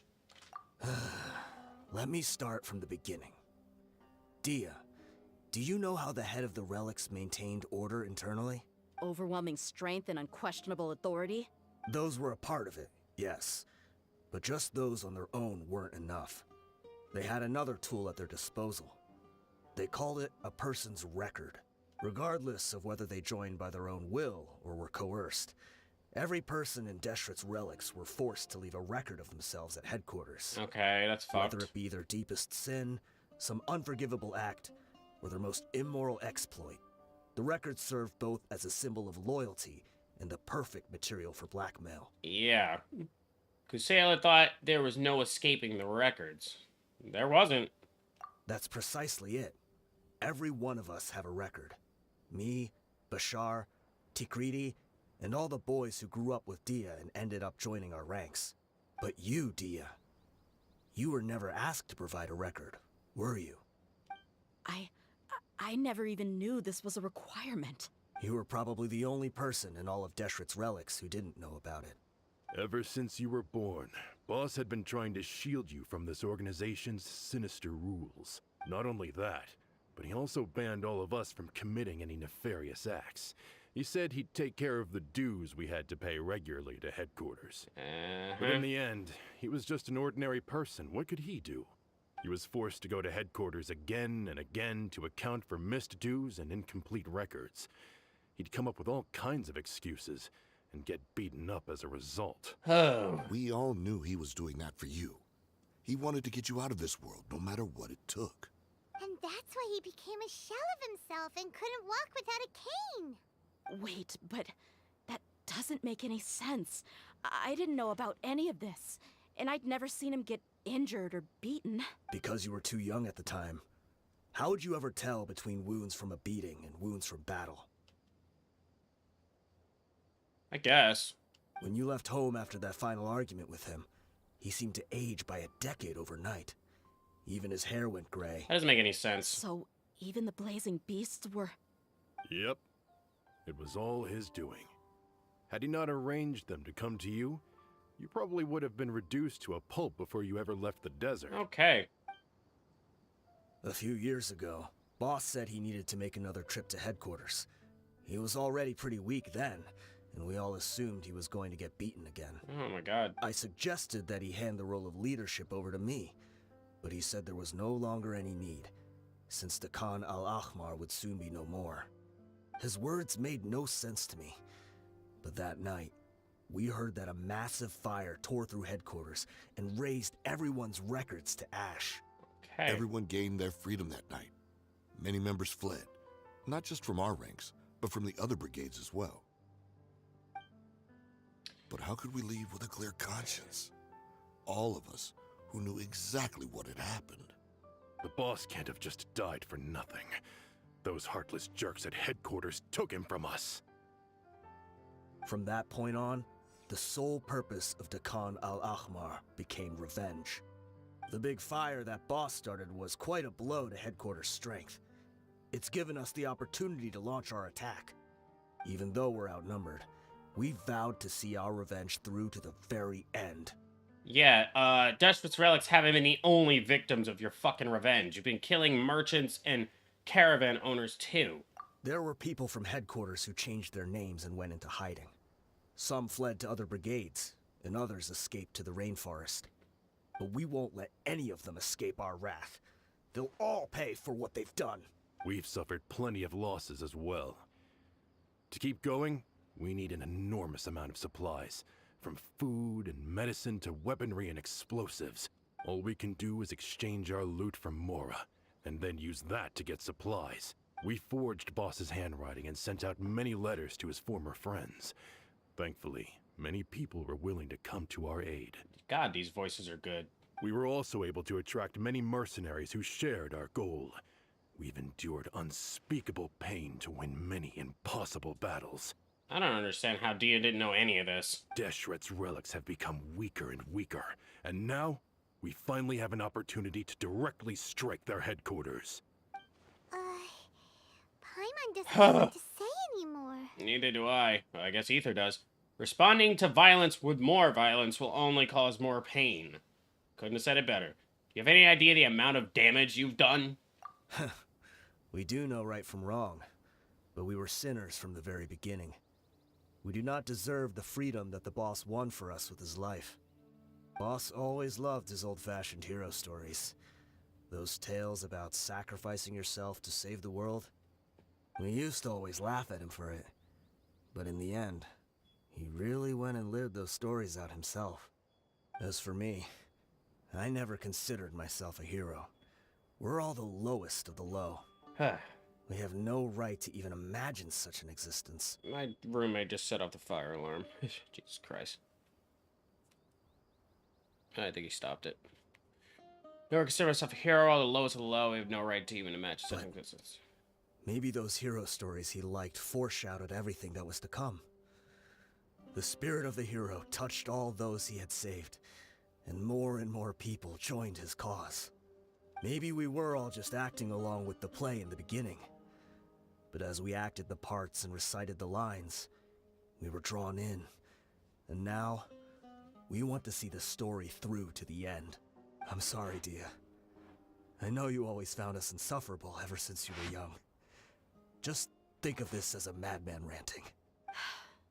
It's a fucking knowledge bomb for her ass. I'll tell you that much. Hey. I'll go with you. Oh, Cray, what the fuck? Huh? Dia? You wanna go with them? I grew up with these guys, and I know they're not bad people. It's just that some situations get so bad that it's difficult to tell good from evil. All I know is that Deshret's relics must be destroyed. Furthermore, I want to go see the place for myself. I want to know if my father is still there. They just told you he's dead. I know you don't want to get involved in this, so there's no need for you to I guess she means his corpse. I can do this on my own. I made a promise to do Newsar to support you. Yeah. Paimon feels like we'd only regret it if we don't see this through to the end. And it wouldn't make for a good ending to this story quest. Thank you. We'll be a lot stronger together with you. Windows print. That's a nice picture right there. I bet Boss would lose his mind if he ever knew you'd join us at the very last moment like this. Yeah, he would. Considering all the losses and injuries we sustained, we can't afford to turn down someone as powerful as you. Yo, Tekriti and Beshar have crazy-ass voices. Whatever he wants. Yeah. But the fact is, I owe him this much. I guess. Now knowing that he wasn't actually a piece of shit. I guess. Let's get it. Okay. Damn, that shit is far. That shit is all the way on the other side of the damn... Now knowing that... Okay, so... Turns out both of them don't have daddy issues. Even though it really seems like it. Flying high. What the fuck? That was definitely not there before.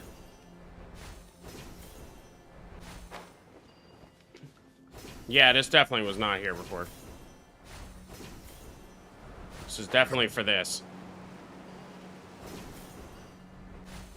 They knew that I would go right to that waypoint for this. Smart. Is this the entrance? We sure didn't run into much trouble on the way here. Yeah, literally. Should be. I don't think they have enough manpower left to post guards and defend their perimeters. Okay. Let's get it. Well, you're giving me Dia, so I don't really have all the pyro I need, even though she sucks ass. Alright, let's do this shit. Let's see how this is gonna end.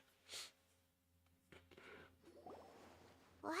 Okay. Paimon didn't expect it to look like this on the inside. They should all be holed up in here. Don't know how many people they've got left, though. Who cares? We'll round up all of them. Still, we should be careful. Even if they've only got one shot left, it could still take us out. I fought through many situations like this before.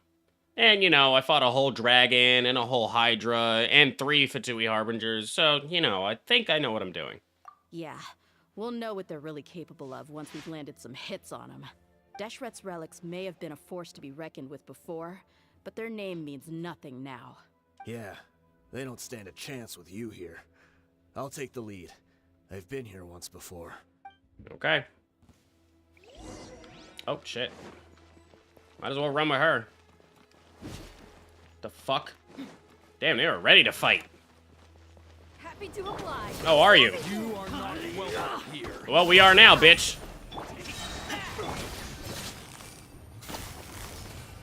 Die, bitch.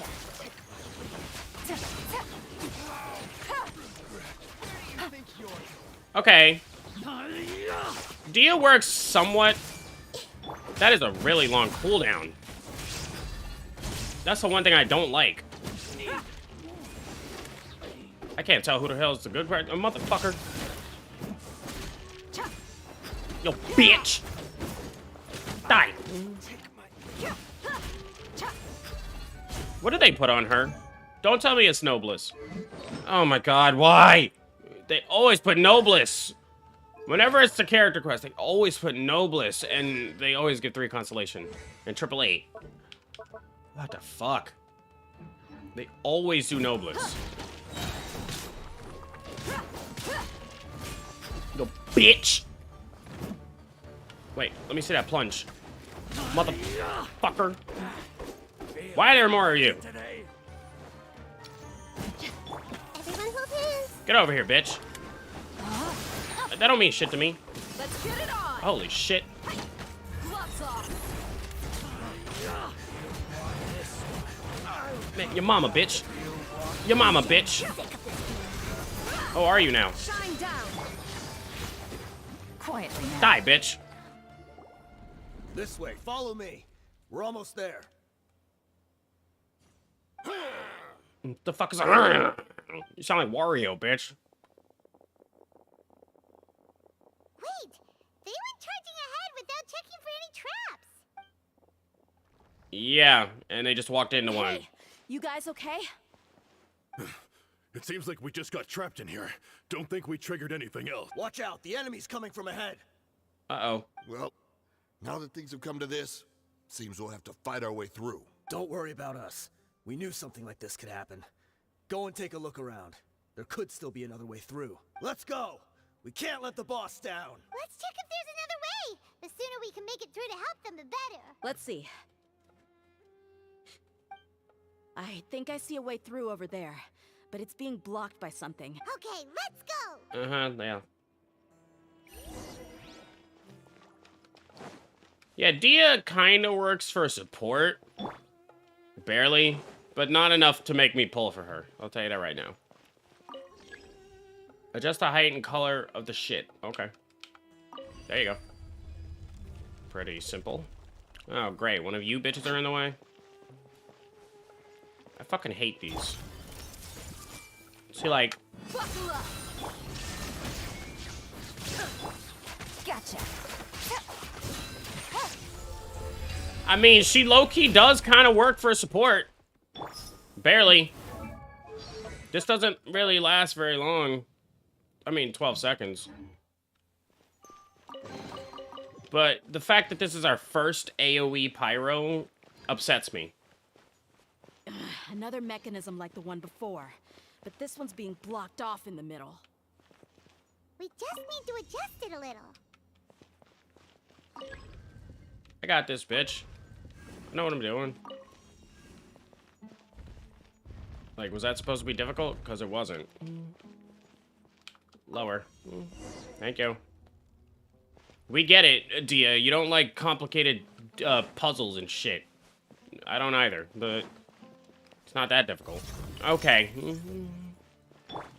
You do this, and this, and this, and then this.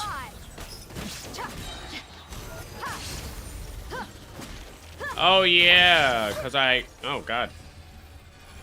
That bitch died quick. Yeah, her AoE could be much better. I forgot, if you, like, take it in, basically you can, like, kind of do it again or some shit. Yeah, oh, will be increased by 6 seconds. When Dia uses ranging claim the duration of the shits with the shits. Okay. What the fuck, man? I see everything. Illusion Yes. shattered. Gather them all. Quietly. Fuck you. Let's get it on. Fuck you. Do it again. Grow. Damn, that burn is good. Woo, that is a good burn. That burning is really good. 1,000, that shit was doing 1,500 damage every second. It's pretty damn good. I could do that with my own pyro characters too. That's why I'm like, I don't need Dia for that. Alright, let's see. Change the color. Okay, well this one's a little complicated. Let's see here. Okay, so raise this. Get rid of this. Point that over there, change the color. Gets rid of that one, change that. That goes that way, and change this to yellow. Boom.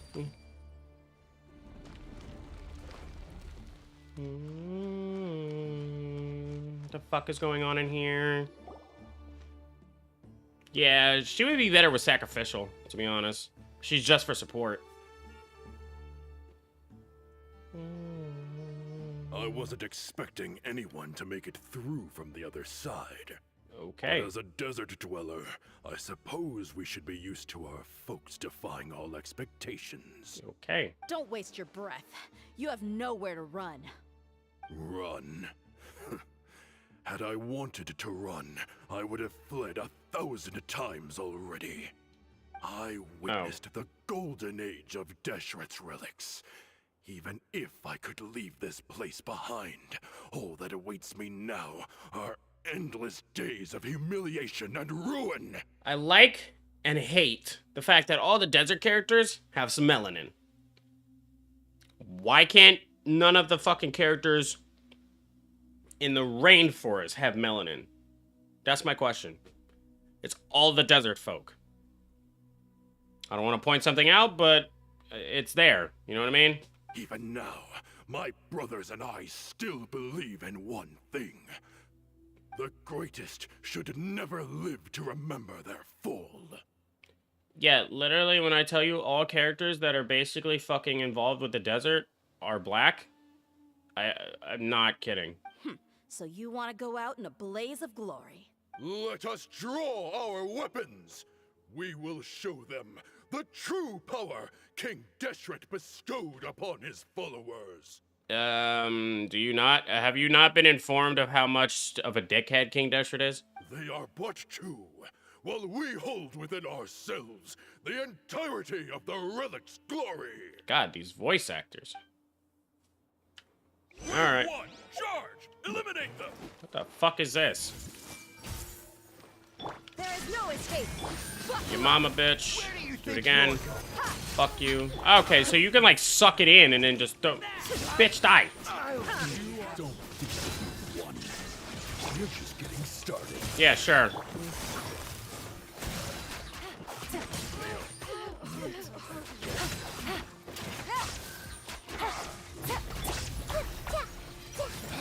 Okay. King Deshret will not Shit. abandon any one of his followers. You. Do this. You can do it again. There you go. Die. Brothers, with me, this is where we'll prove our. You know, you keep talking and it just does not seem like no one's listening. Honestly, like. None of us plans to leave this place alive. Oh shit, I got both of you hoes? I didn't even peep. Bitch. Your mama, bitch. My girl said, and wiped off her foot. The commander has finally fallen. But they're still coming at us. This place is like a gladiator's ring. They just keep coming no matter how many we beat. Ha ha, that's what she said. Yes, keep fighting. There's no need to fear, and no need to back down. This is our last stand. Dude, these voice actors When the next wave comes, try to draw away their attacks. I'm going to see if I can take out that high platform. No need for that. Your boys are here.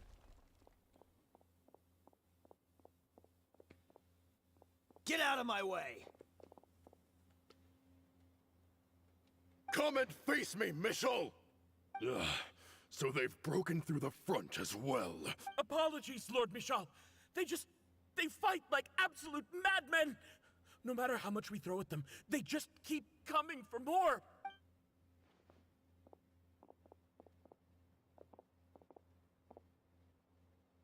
Uh-oh. Yeah, I saw that coming. Oh. So, it would seem like this is the end. I'm like, they about to kill Time this to man. pay for everything you've done, Mitchell. You think I would give you that opportunity? I will be buried in the sand, alongside all the rest of our fading glory. Hey, wait! What the fuck is he doing?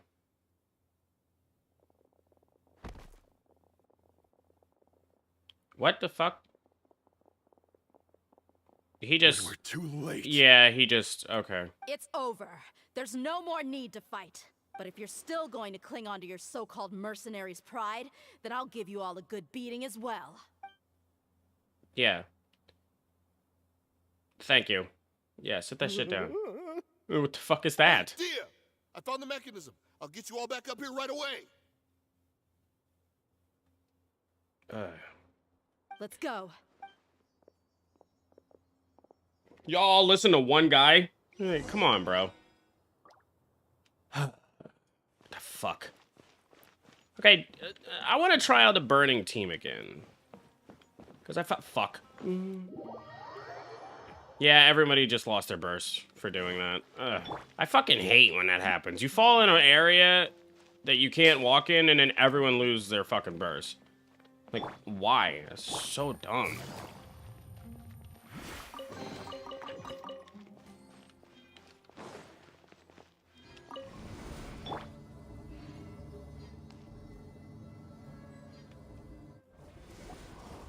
Who are you filthy rats? And why are you always pestering us? Why they gotta be filthy? Damn. You call yourself a member of the infamous Deshret's relics, and you still can't even tell who's made it all the way to your headquarters? Who knows what intent a bunch of rats may have? Alright. We try to catch a couple, and you all just show up on the other side instead.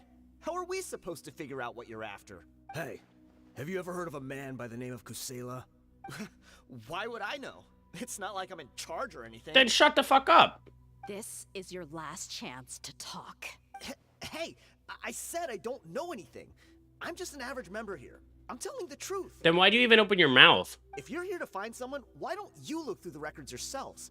Who can remember every name and face with so many people coming in and out every day? The irony. Yeah, the fucking irony. The irony is so fucking high. I love that she said that. His life became a light for so many, yet to others, it wasn't even worth remembering. The fucking irony, bro. Where's the records room? Answer me. It's right over there. All the files are in there. You can go through them as much as you want. It's not like any of them still matter anyway. I mean the old records room. The old records room? You mean the one that got burned down? Kusela. Ah, yeah, I remember him now. The guy who could hardly walk. Watch your mouth. That's our boss you're talking about. He was definitely faking it. We all let our guard down as soon as we saw him come hobbling in. But in the short time it supposedly took him to take a dump, what the fuck? He'd already gotten away and started a fire in the records room. Okay, I need to bring something up. What is up with everybody in this nation talking about taking a shit? Literally. That's like the fourth person now. The dude from earlier in the Carabird shit. Talking about, oh, he had to leave his group to go use the toilet.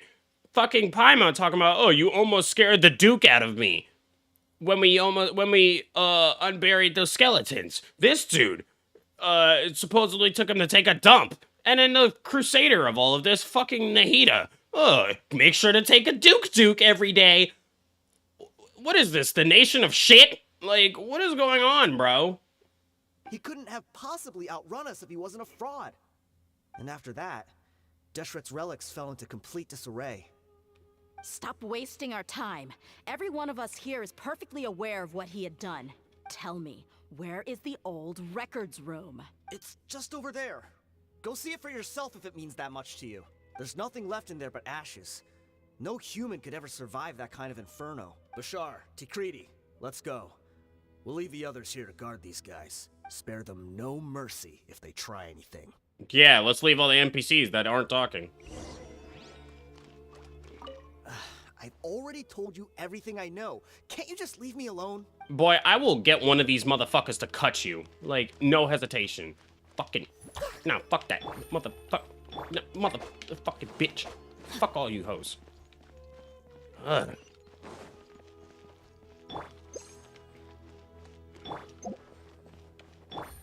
Everybody needs a heal. Man, I love these pyramid landscapes. They did a great job with these. Of course, there's a barrier.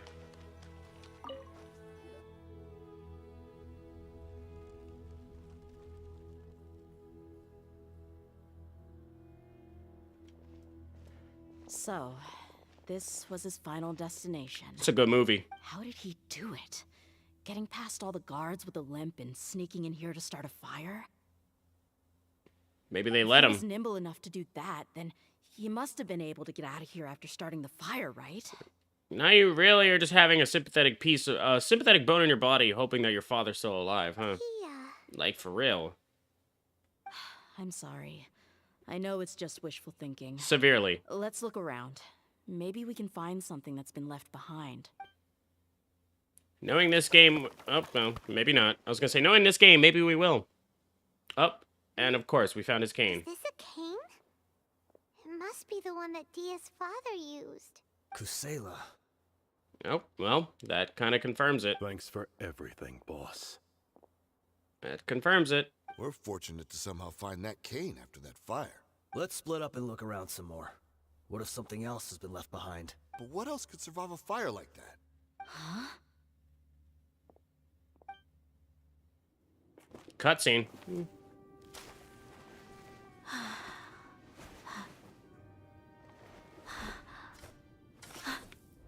Oh.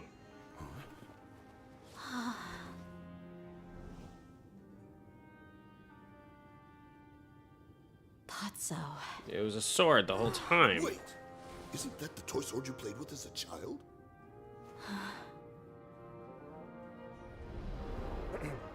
The dragon is Oh, baby Dia! slain it. Its head now hangs above the city gates. Oh. Has brought eternal peace and prosperity to us all. Baby Dia. Come on, this is the most important line. You can do it. Oh, I wasn't expecting The that. dragon. Everyone's waiting for your speech. Why does she still have her hair like that? Still too shy, huh? All right, I'll do it. I hereby proclaim our victory. Evil shall plague us no more. I was not expecting baby Dia.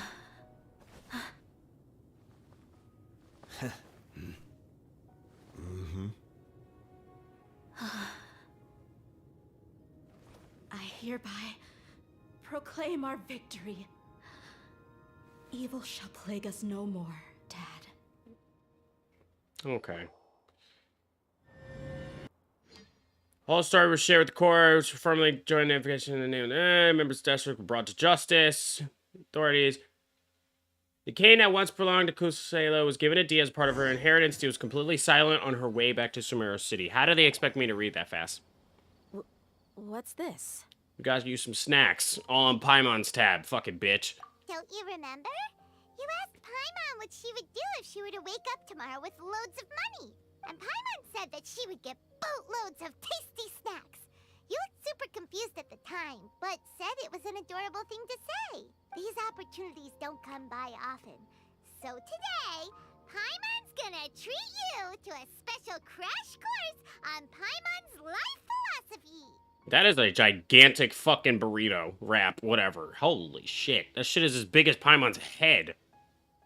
It's really my treat, but you get the point. She really spends her allowance on other people. Hey, come on! Paimon's not that stingy. Yes, you are! Anyway, the point is that you should eat to your heart's content. You'll feel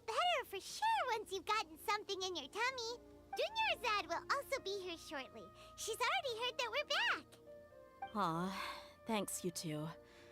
Honestly, this is very unlike me. I just had a lot on my mind on our way back, so Yeah. I didn't know what to say. I'm not surprised. My chest was filled with all kinds of intense emotions. They just shook me even more than all the feelings we've shared during our previous adventures.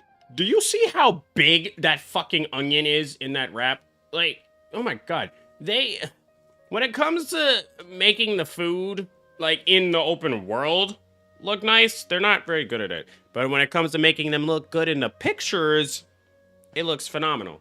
But when everything came to an end, those emotions also vanished without a trace, and I was left feeling more empty than ever before. It was as if I'd lost the thing that was most important to me. Everything happened so fast. Yeah, you're right. To many mercenaries, Mora is the most important thing in the world. But perhaps to us, it's the most worthless thing of all. Idrisi and the others all used to say that they would quit if there was no Mora to be had. But when it came to avenging my father, there was no Mora to be made anywhere. My reality shattered when I found out that the father who always told me hero stories was in fact a bad guy. But look at me now. Am I any different? Very. Despite all my promises about never forgiving him and never trying to understand him, I still went to such lengths to find out the truth, and nearly even shed tears for his sake. We're hypocrites. All of us. I wouldn't go that far. Should never question your true feelings, though. Yeah, you're right. It's just a pity that we often only recognize our true feelings after it's already too late. Say it for the bitches in the back. Fucking preach. God damn, she couldn't have said that shit better. You're back. Are all of you all right? I mean, you should ask your butt buddy over here. She's gone through a lot. Ah, there she is. Yeah. Many people from the Corps of 30 came over, and I just wrapped up everything with my dad. All I can do now is wait for their verdict. He did supply to their fucked up group. So he does deserve some, maybe jail time for that. But now looking back on it, both of you don't have fucked up dads. Yeah. Obviously, Dunyarzad's dad is a little still fucked for supplying a fucked up mercenary group, but besides that, you guys don't have fucked up dads. Huh? Dia, you're looking quite down again. You should ask her what she just realized. Paimon will explain. What happened while we were gone? Yeah. Dunyarzad begins to cry. It takes some time for her to compose Sorry. herself. I really should have controlled my emotions better. Oh, God. I don't know why you're crying her tears for her, it seems. Because if anyone deserved to cry in this, it was definitely Dia. It's all right, my lady. You were hurt by all of this as well. Truth be told, I'm starting to feel a little guilty watching you cry like this. Oh my god. Dia, your pain must be even worse. You shouldn't need to comfort me. Jesus Christ, you guys might as well be fucking sisters by how much you care for each other. Hey, don't worry about me. If anything, this whole thing has finally shown me the difference between illusion and reality. My father probably thought that people could settle into new lives as long as they moved to a new environment. This story quest has been fucking phenomenal. Like, very good. Like, very good storytelling. The suspense, the fucking climax of us thinking that Dunyarzad's fucking dad was an asshole and it turns out he wasn't. And then her finally getting recompense, even though I wish that she would have fucking took her claymore to her dad's head. But too late for that because he's already dead. But then it turning out that her dad actually isn't a piece of shit. There's been a lot of turns on this one, and it's been really fucking good. Really good. I don't really have a super favorite character quest, but this one is definitely one of them. That thought has even crossed my mind a few times. It's like saying, what's wrong with adapting to a new life? However, there was always something deep within my mind that refused to accept it. This impulse brought me great turmoil, and even made me feel ashamed for turning my back on your father's kindness. But now that I consider it again, it all makes sense. The desert sands are a part of who I am, and I will never be able to lead a peaceful existence. Okay, that's a stretch and a half. I'd say that's a stretch. The desert, one location does not dictate who you are. It's called, you need to explore and find out who you really are.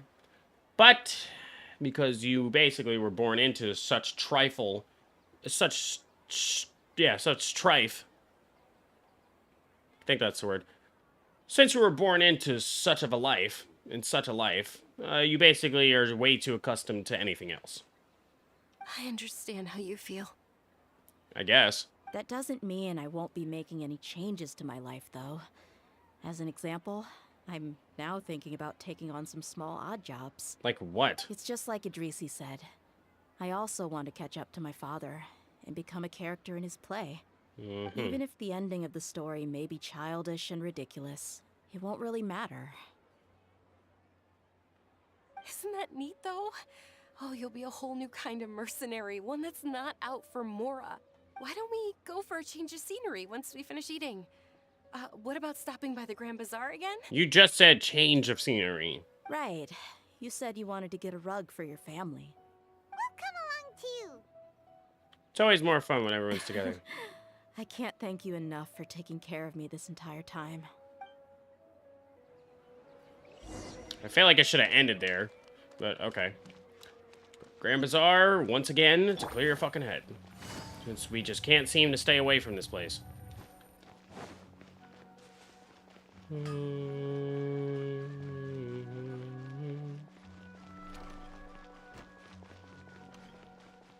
Damn, bitch, I'm running.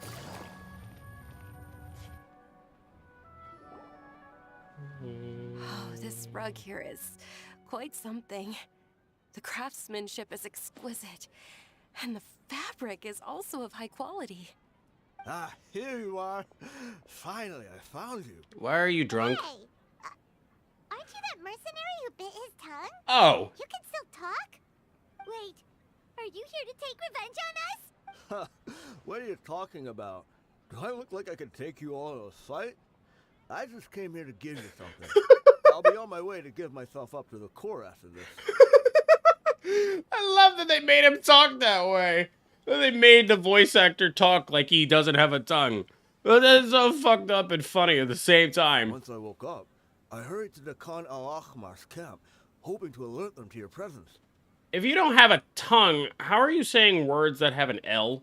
Like, nah, if you don't have a tongue, that's gonna be hard. What? But when I got there, I found no one except the members who were still too injured to move. And not to mention except T letters, except.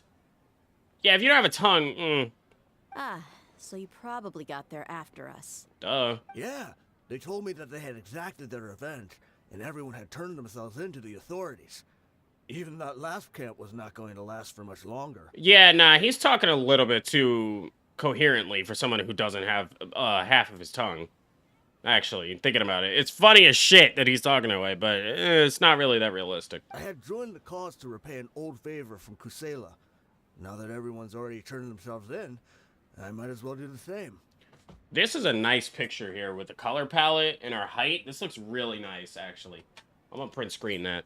One of the injured members gave this box to me and told me that it contained some of the old man's last possessions. Everything left in the camp will get confiscated, so I figured I should get this to you before the Corps could get their hands on it. Thank you. No worries. We are all just living our own truths. There's no need to comment or judge anyone for it. Okay. What a way to say goodbye. So this box contains everything that Dia's father left behind. Huh. It feels lighter than expected. Well, back in the day, the first thing he did with any Mora was spend it on things like drinks and meat. But let's see what's inside. Again, I did not expect baby Dia. That was fucking adorable. I did not expect that. What's this? It's just a bunch of junk. Ugh, it kinda stinks. Perhaps it's just been left unopened for too long. A handwritten copy of a storybook. The paper's already yellowed, and it looks like it's about to fall apart. It was against the academia's rules to possess books for personal use. If he was going to break that rule, he could have at least copied something useful. That probably means this was really important to him. Ah, and here are a few bags of children's snacks. The packaging's completely deteriorated. Maybe that's where the smell was coming from. Did he get those for you? Yeah, but here's the thing, though. Even when I was a child, I was never a fan of these kinds of snacks. He'd always say that he got them for me, but in the end, he always ate more than I ever did. Who even leaves snacks in a box like this anyway? Isn't that just common sense? Forget it. Let me see what else is in here. A razor, some buttons, some round iron tiles, a wooden toy puppet, a wool scarf, which from the looks of it probably belonged to a woman. Yeah. And a hair clip? Why are these things here? I'm gonna assume it's stuff from your mother. I'm suddenly feeling a little scared.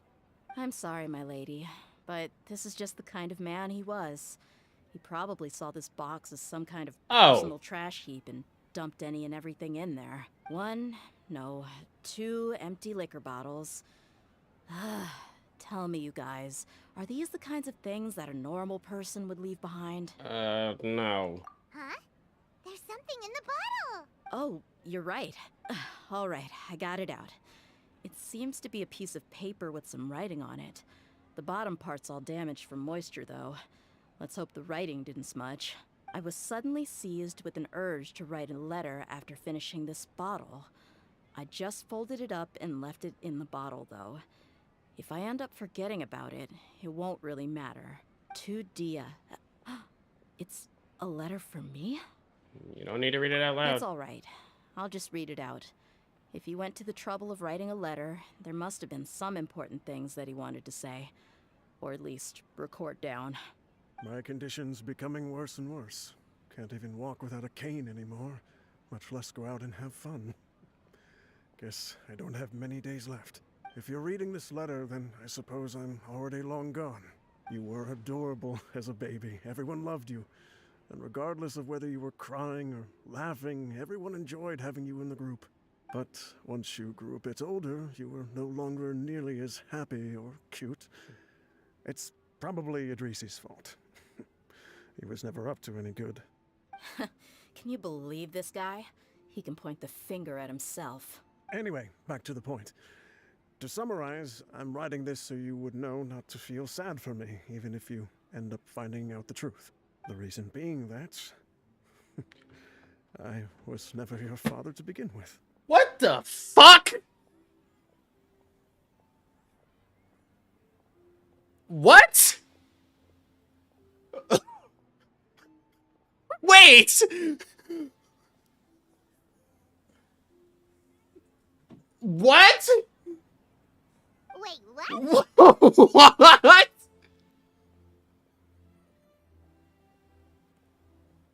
Dude, that was the biggest curveball ever.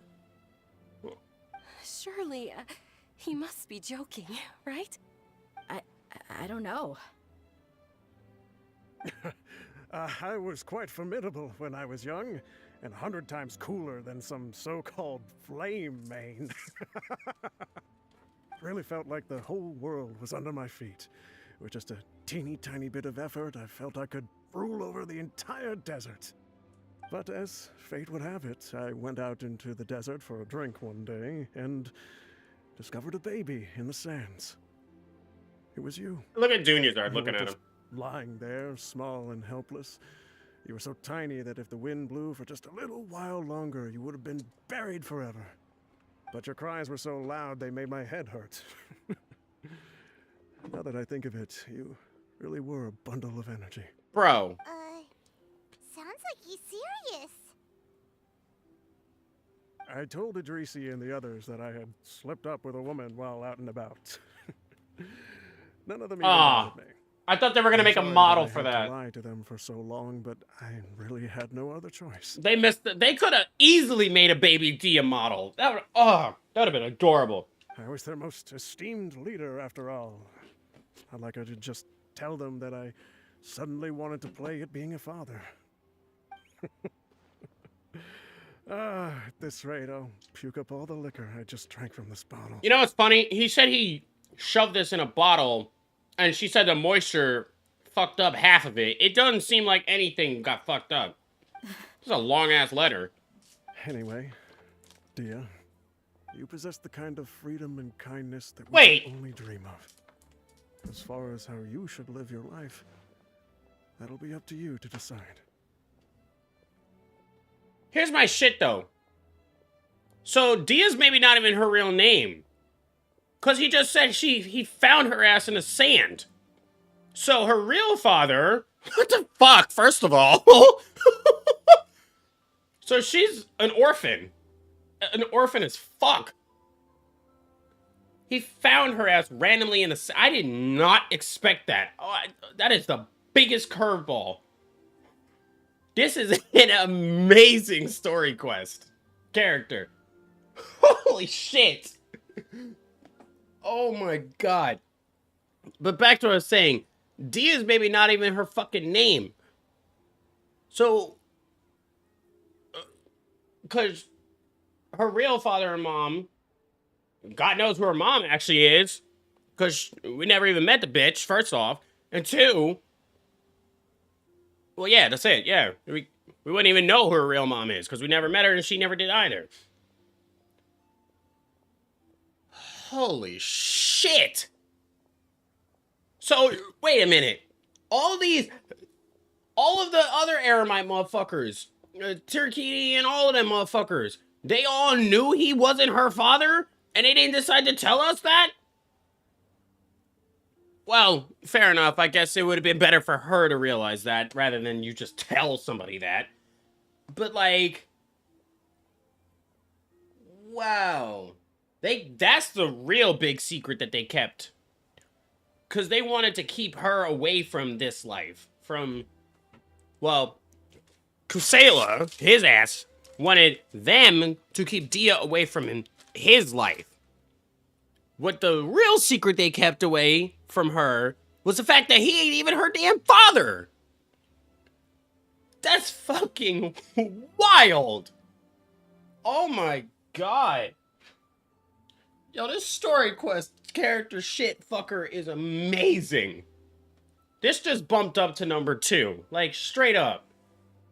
I don't know which one's number 1, but if I can't figure out a 1, this is number fucking 1. Like, all day. Wow. That's the end of the letter. Of course, yeah, I figured it was. Wow. In the end, he was still thinking of me as a little child. Yes, he was. Isn't that also a good thing?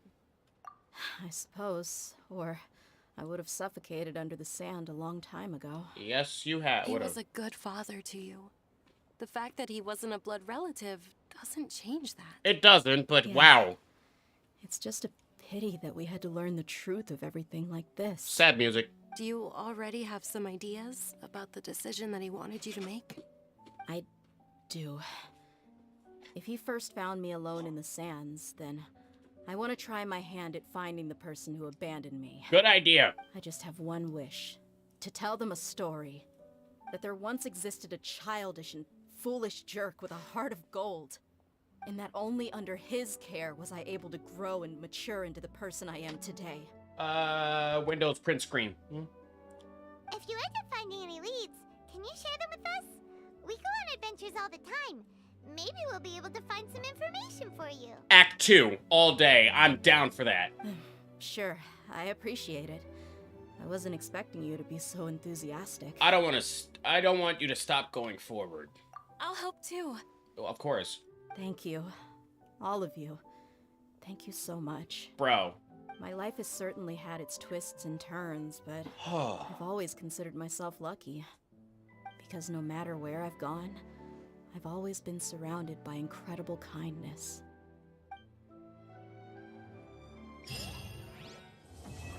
Bro. That was fucking phenomenal. Oh, that was so good. Bro. Bro. That was such a good character quest. fuck? I want Act 2 now. We've already established this before. But the only bitches to have character quest Act 2... Where am I looking? The only bitches... Where the fuck? How did I get to that page before? Nah, it shows the other ones that I've done. Oh, wait. It's in the archive. Not the character archive. Quests. Where the fuck? Yeah, here we go. The only bitches that have 2 acts so far are the Archons. Boom and boom, and boom and boom. And those were just to introduce bosses. Weekly bosses. To Azaha and yourself. I need Act 2 right now for this bitch. She won't get closure until she finds her real parents now. Bro. That quest was fucking phenomenal. I'm gonna end it there, honestly. Like, yo. That quest was so fucking good. Like, I have never been that hype about something in this game before. I have. But, that shit was so good. Alright, there's this individual that we're gonna raid who is extremely close to affiliate. If y'all motherfuckers could drop her a follow, that would be amazing. She's like 2 away from getting, how the fuck do you spell this? From getting the 50 follower mark. She's super fucking close. And she said that she will scream very fucking loud for whoever is number 50. What the hell? Ah, I put doggo. Son of a bitch. Give me a sec. Copy that. Stay here because we're going to raid her in a second. She's playing Animal Crossing. You know, I really should start checking to see if they're still playing. Okay, yes, they are.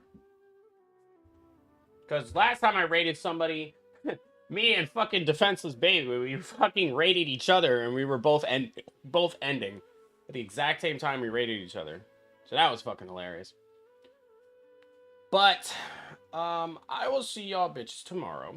And for those that aren't in my Discord, we'll leave it there for you guys to join. And I'll see y'all tomorrow with, I don't even fucking know. Well, it's Thursday. I wanted to do more Zelda today, but then I forgot the update was today. And my god, am I glad I played the update, because wow, I'm gonna make some clips off of this episode, off of this stream. Because we've had some good-ass shit off of this stream, for real. Good-ass moments. But I will see y'all, safe to say, tomorrow with some Zelda.